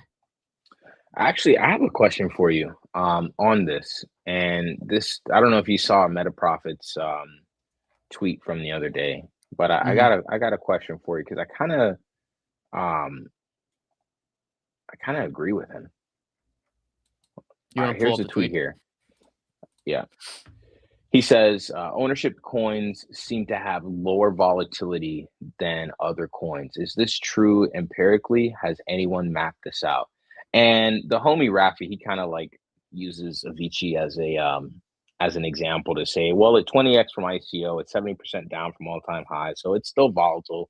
But I'm looking at this relative to like what we see in the meme coin space. Like if you were a person that was solely trading MetaDAO or ownership tokens, you're probably outperforming the market. Because I mean, I understand, yeah, like something like Avicii, you know, the drop from all-time highs was pretty huge there, but like just relative, these things aren't going to zero. That's number one. So maybe you're losing, you know, 20%, 30, 40, maybe 50% downside, depending on when you choose to cut or not. But I really feel like, you know, ownership tokens from the very beginning, I've noticed that after these coins launch, especially the MetaDAO tokens, they're much less volatile and much easier to trade than, you know, meme coins. Like if you really think about it, meme coins are moving at 100 miles an hour. To spot these moves, you really got to be like locked in, you know, keyed in on what the market's doing at every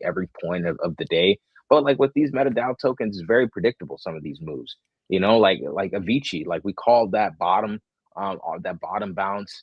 I was looking at the Umbra chart the other day. We were talking about that. Next day it was up 50% off support. Like these things move like really well, and that's what I love about these MetaDAO tokens. I mean, it's crypto. It's still volatile, but you're right. Compared to what we're used to trading in crypto, it's not volatile in the slightest, I would say.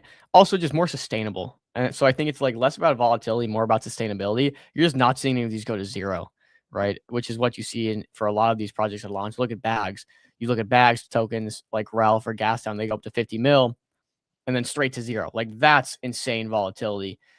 These are more sustainable. Like that would never happen. So like fundamentally, that's zeroing out. Like you're zeroed out on gas or on Ralph. Like it's not a minus, like, 40% little pullback and maybe you cut and see where it goes. It's straight to zero in like 5 minutes. So, but yeah. So I like Solo. I like Solo.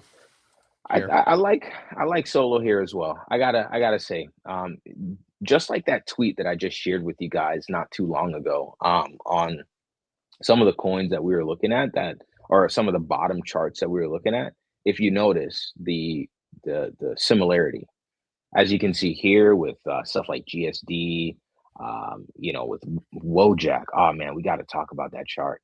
Pull it up. Solana, tomato coin, Sol tomato coin, Cyp Anime. You see these, it's like downtrending, but it's bottoming at the same time. Same thing here with the Solana or with the Solo chart. It's downtrending, but if you'll notice, much less volatile to the downside.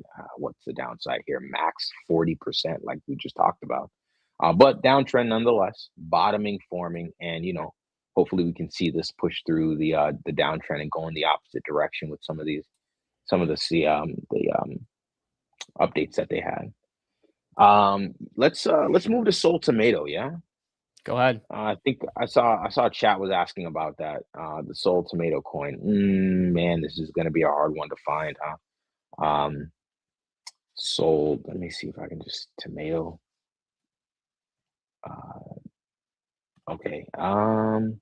Let me try to get the CA real quick. I got Rickbot on standby.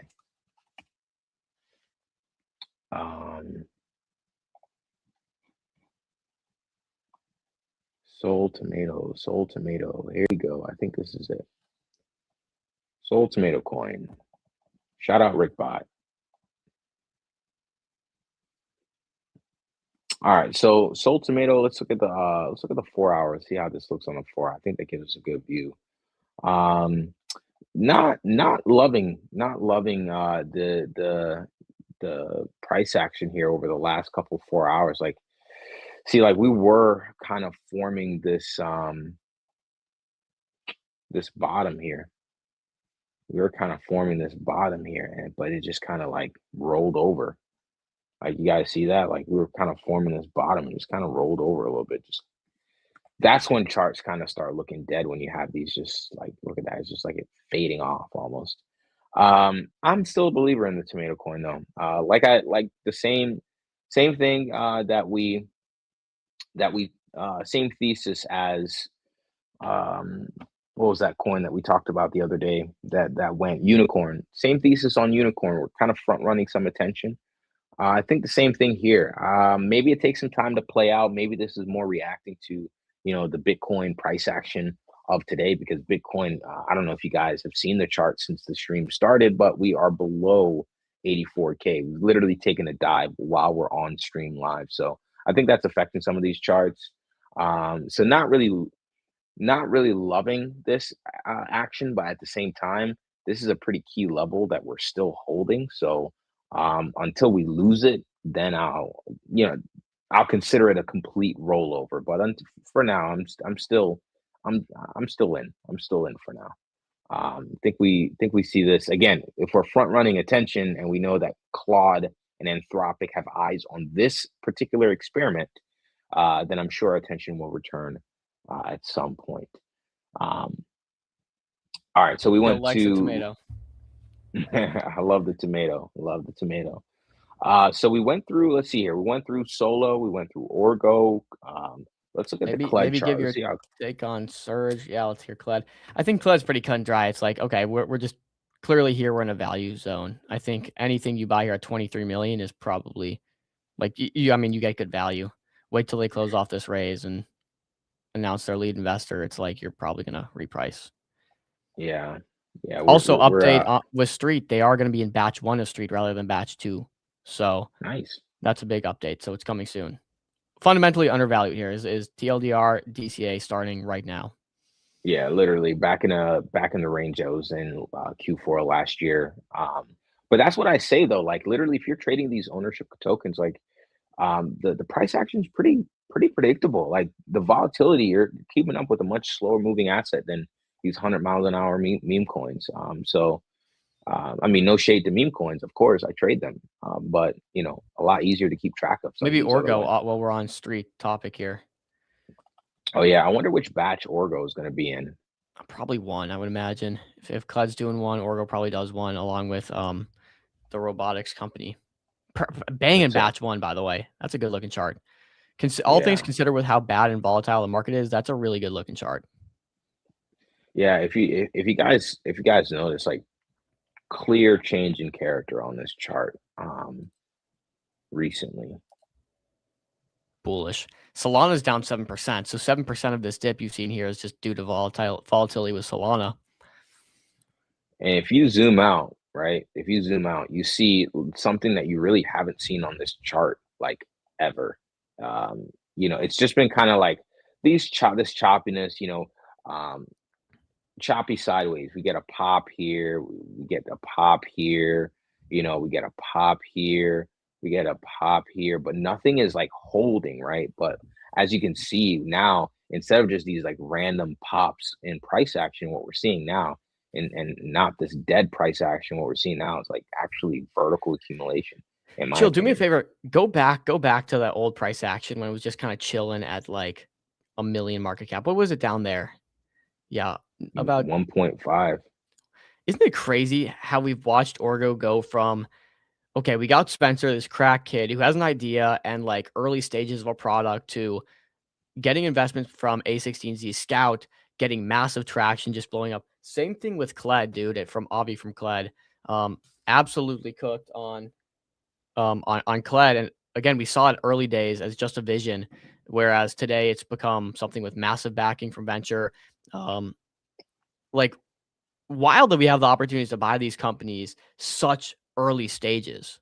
And this is before we knew that Orgo or Kled were going to be ownership tokens, but we really got access at ground floor when these things were just ideas and just being built. And now we're seeing A16Z Scout back both of these projects and like massive success. It's really wild that we have these opportunities.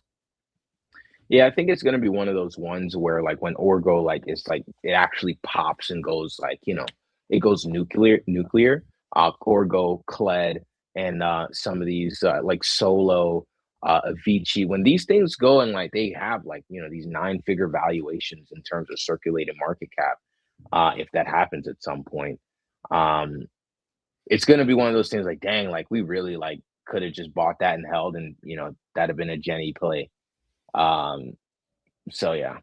Hey, it's wild, bro. If these things become unicorns, which I'm at this point fully confident Kled becomes $1 billion company, fully confident, you best believe that I'm telling people I was in Kled at 30 million. I was at Kled. Oh, wait. In the early days. What's that mom and kids meme where it's like where the mom's like in the Daddy, like, how did we get so rich? Or something like that. It's like daddy bought Bitcoin or daddy bought Kled or whatever it might be. Yeah, let me see if I this is it. Yeah, this is it right here. Got it loaded up. Boom. Ah, man, thing loading. Mom, how did we get so rich? Your dad learned Excel years ago and it paid off. Oh, dude, I almost slipped up and said something crazy on stream. All right, it's about that time. Been long I almost enough? slipped up and said something crazy on stream. Last thing. Let's go through Surge. I think this is the right chart, I believe. I think this is the right chart. Yep, this is the right chart. Okay, so this is Surge. I think this had hit pretty much the buy zone that we outlined on Tuesday when we first looked at it. But I think 30 mil is a revised. I think I said like 40 mil area before, which we're basically in. I thought I had actually marked out a buy zone here. Oh, dude, look at that, man. Look at freaking that. I told you guys. I was on the market cap, not price. But yeah, look at that. I literally marked out this buy zone for you guys on Tuesday, or on Monday, whenever it was. And I said, this is probably where I get interested. I don't really see it going much lower than this, in my opinion. But I guess that just kind of depends on broader market conditions. If Bitcoin kind of continues to suck, I'll just stop there. Suck. period. If it continues to just not perform well, yeah. But yeah, looking good here on Surge. Still bullish on the platform. Think it does really well over time, and I'll be continuing to kind of stalk the launch pad to see if anything good pops up, because they have some pretty legitimate teams that plan to launch there from what I understand, due to their massive BD pipeline. Yeah, people were a little disappointed with Surge. They were like, "Oh, I thought they were gonna have better launches." I think it's still a little early to tell, guys. I think they probably come with some heaters. Lastly, Well, they haven't started with gated launches. Gated launches is like kind of like the curated launches that we know of so far. It's just kind of been whoever launching whatever. got you, guys. If you miss all the alpha, you miss the streams, somehow you miss everything. Whatever. MCG is dropping a weekly alpha vault. Oh, come on, dude. And the Wi-Fi goes. Dang. The Wi-Fi goes, dude. All What are you right, gonna I do? got you. Let me pull her up real quick. I mean, you love to see it, Articles. dude. You love to see it. All right, Actually, I here we think go. that was a Twitter thing, not even a Wi-Fi thing. Okay, you're up. So we got if the you- week. Yeah, go ahead. You do it. Okay, if you insist. If you missed everything, we got the Alpha Weekly Vault. It's just gonna skim over the top things that we pointed out that you need to know. And we can just quickly go through it. Bags has 3.3% market share. EVA Everywhere was a big runner for them. You can read about it quickly here. So take note of that. Also embedded link to EVA if you guys want more information. Banger. Below that, we have ZHC, Zero Human Company. We've talked about this one before plenty of times. Elon Musk quote tweeted them. Little update there. That's kind of covering the bags section. Surge we just covered as well. Try Eclipse. Look, I didn't even know that this launched. EFM, Try Eclipse. Ethical AI music generator designed to solve licensing problems. This is alpha I'm learning on stream. Thank you very much, MCG. Okay, so that's the Surge launchpad, Eclipse, and I think right below is the other launch through Surge, Yona, which I am in contact with. Gonna have to get them on soon. So Yona launch, though again, like the market cap is actually reading wrong there. Unicorn, yeah. It's No, like, bro. The market cap is right, bro. That's Took a correct? hit. Yes, bro. I checked because I said the same thing. I'm like, really? But it looked, because Yona last time that I checked was at like 8 mil, something like that. Oh yeah. Yeah. But Okay. nevertheless, we continue on. Yeah. Unicorn, chills, personal call. You can see that there.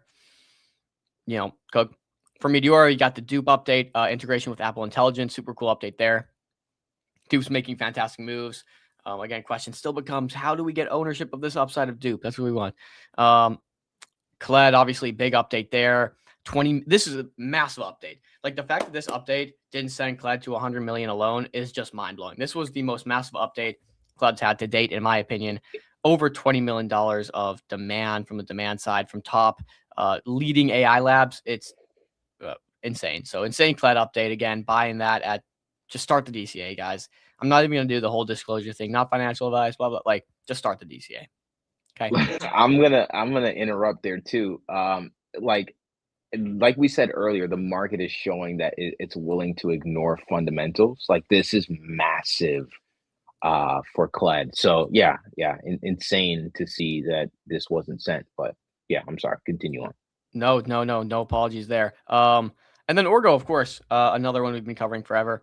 Gone absolutely viral. You can see Nick's post here. We've been talking about it for a while. So there's your update. You got Claudbot on Ethereum, which is running. Of course, a little update there. So we got both sides of the market. And I think, is that it? That's it. There you go. That's that is your weekly alpha. On that note, chill. Are we gonna call it? I think we call it here. Look, guys, appreciate you guys for tuning in to yet another stream where you hear us yap about the markets. Really appreciate y'all tuning in. Let me see how much are you guys? How much are logged in right now? About 1,500. About 1,500, man. About 1,500 of you guys. 1,500. Actually, 1,499. Maybe we just let it tick up. There we go. 1,500. All right, guys. On that note, Boom. we can call it. On that note, we can call it. Follow us on Twitter at MCG Live. Go to the link in the bio where you can find everything you need to know about our show. including, you know, our some links, YouTube links, TikTok, Spotify, the whole 9 yards. Make sure you follow us there. Tomorrow, we don't have actually a schedule to show for tomorrow, but we'll be back tomorrow. Nice little informal stream. We just want to hang out and chill with you guys, talk with you guys, see what you're thinking about markets. Just, you know, just hang out, bro to bro, or Shoot the shit. or yeah. We got some that's the thing. articles to go through. 41 things I learned in crypto. We're gonna see if we feel the same way. It'll be fun. It'll be chill.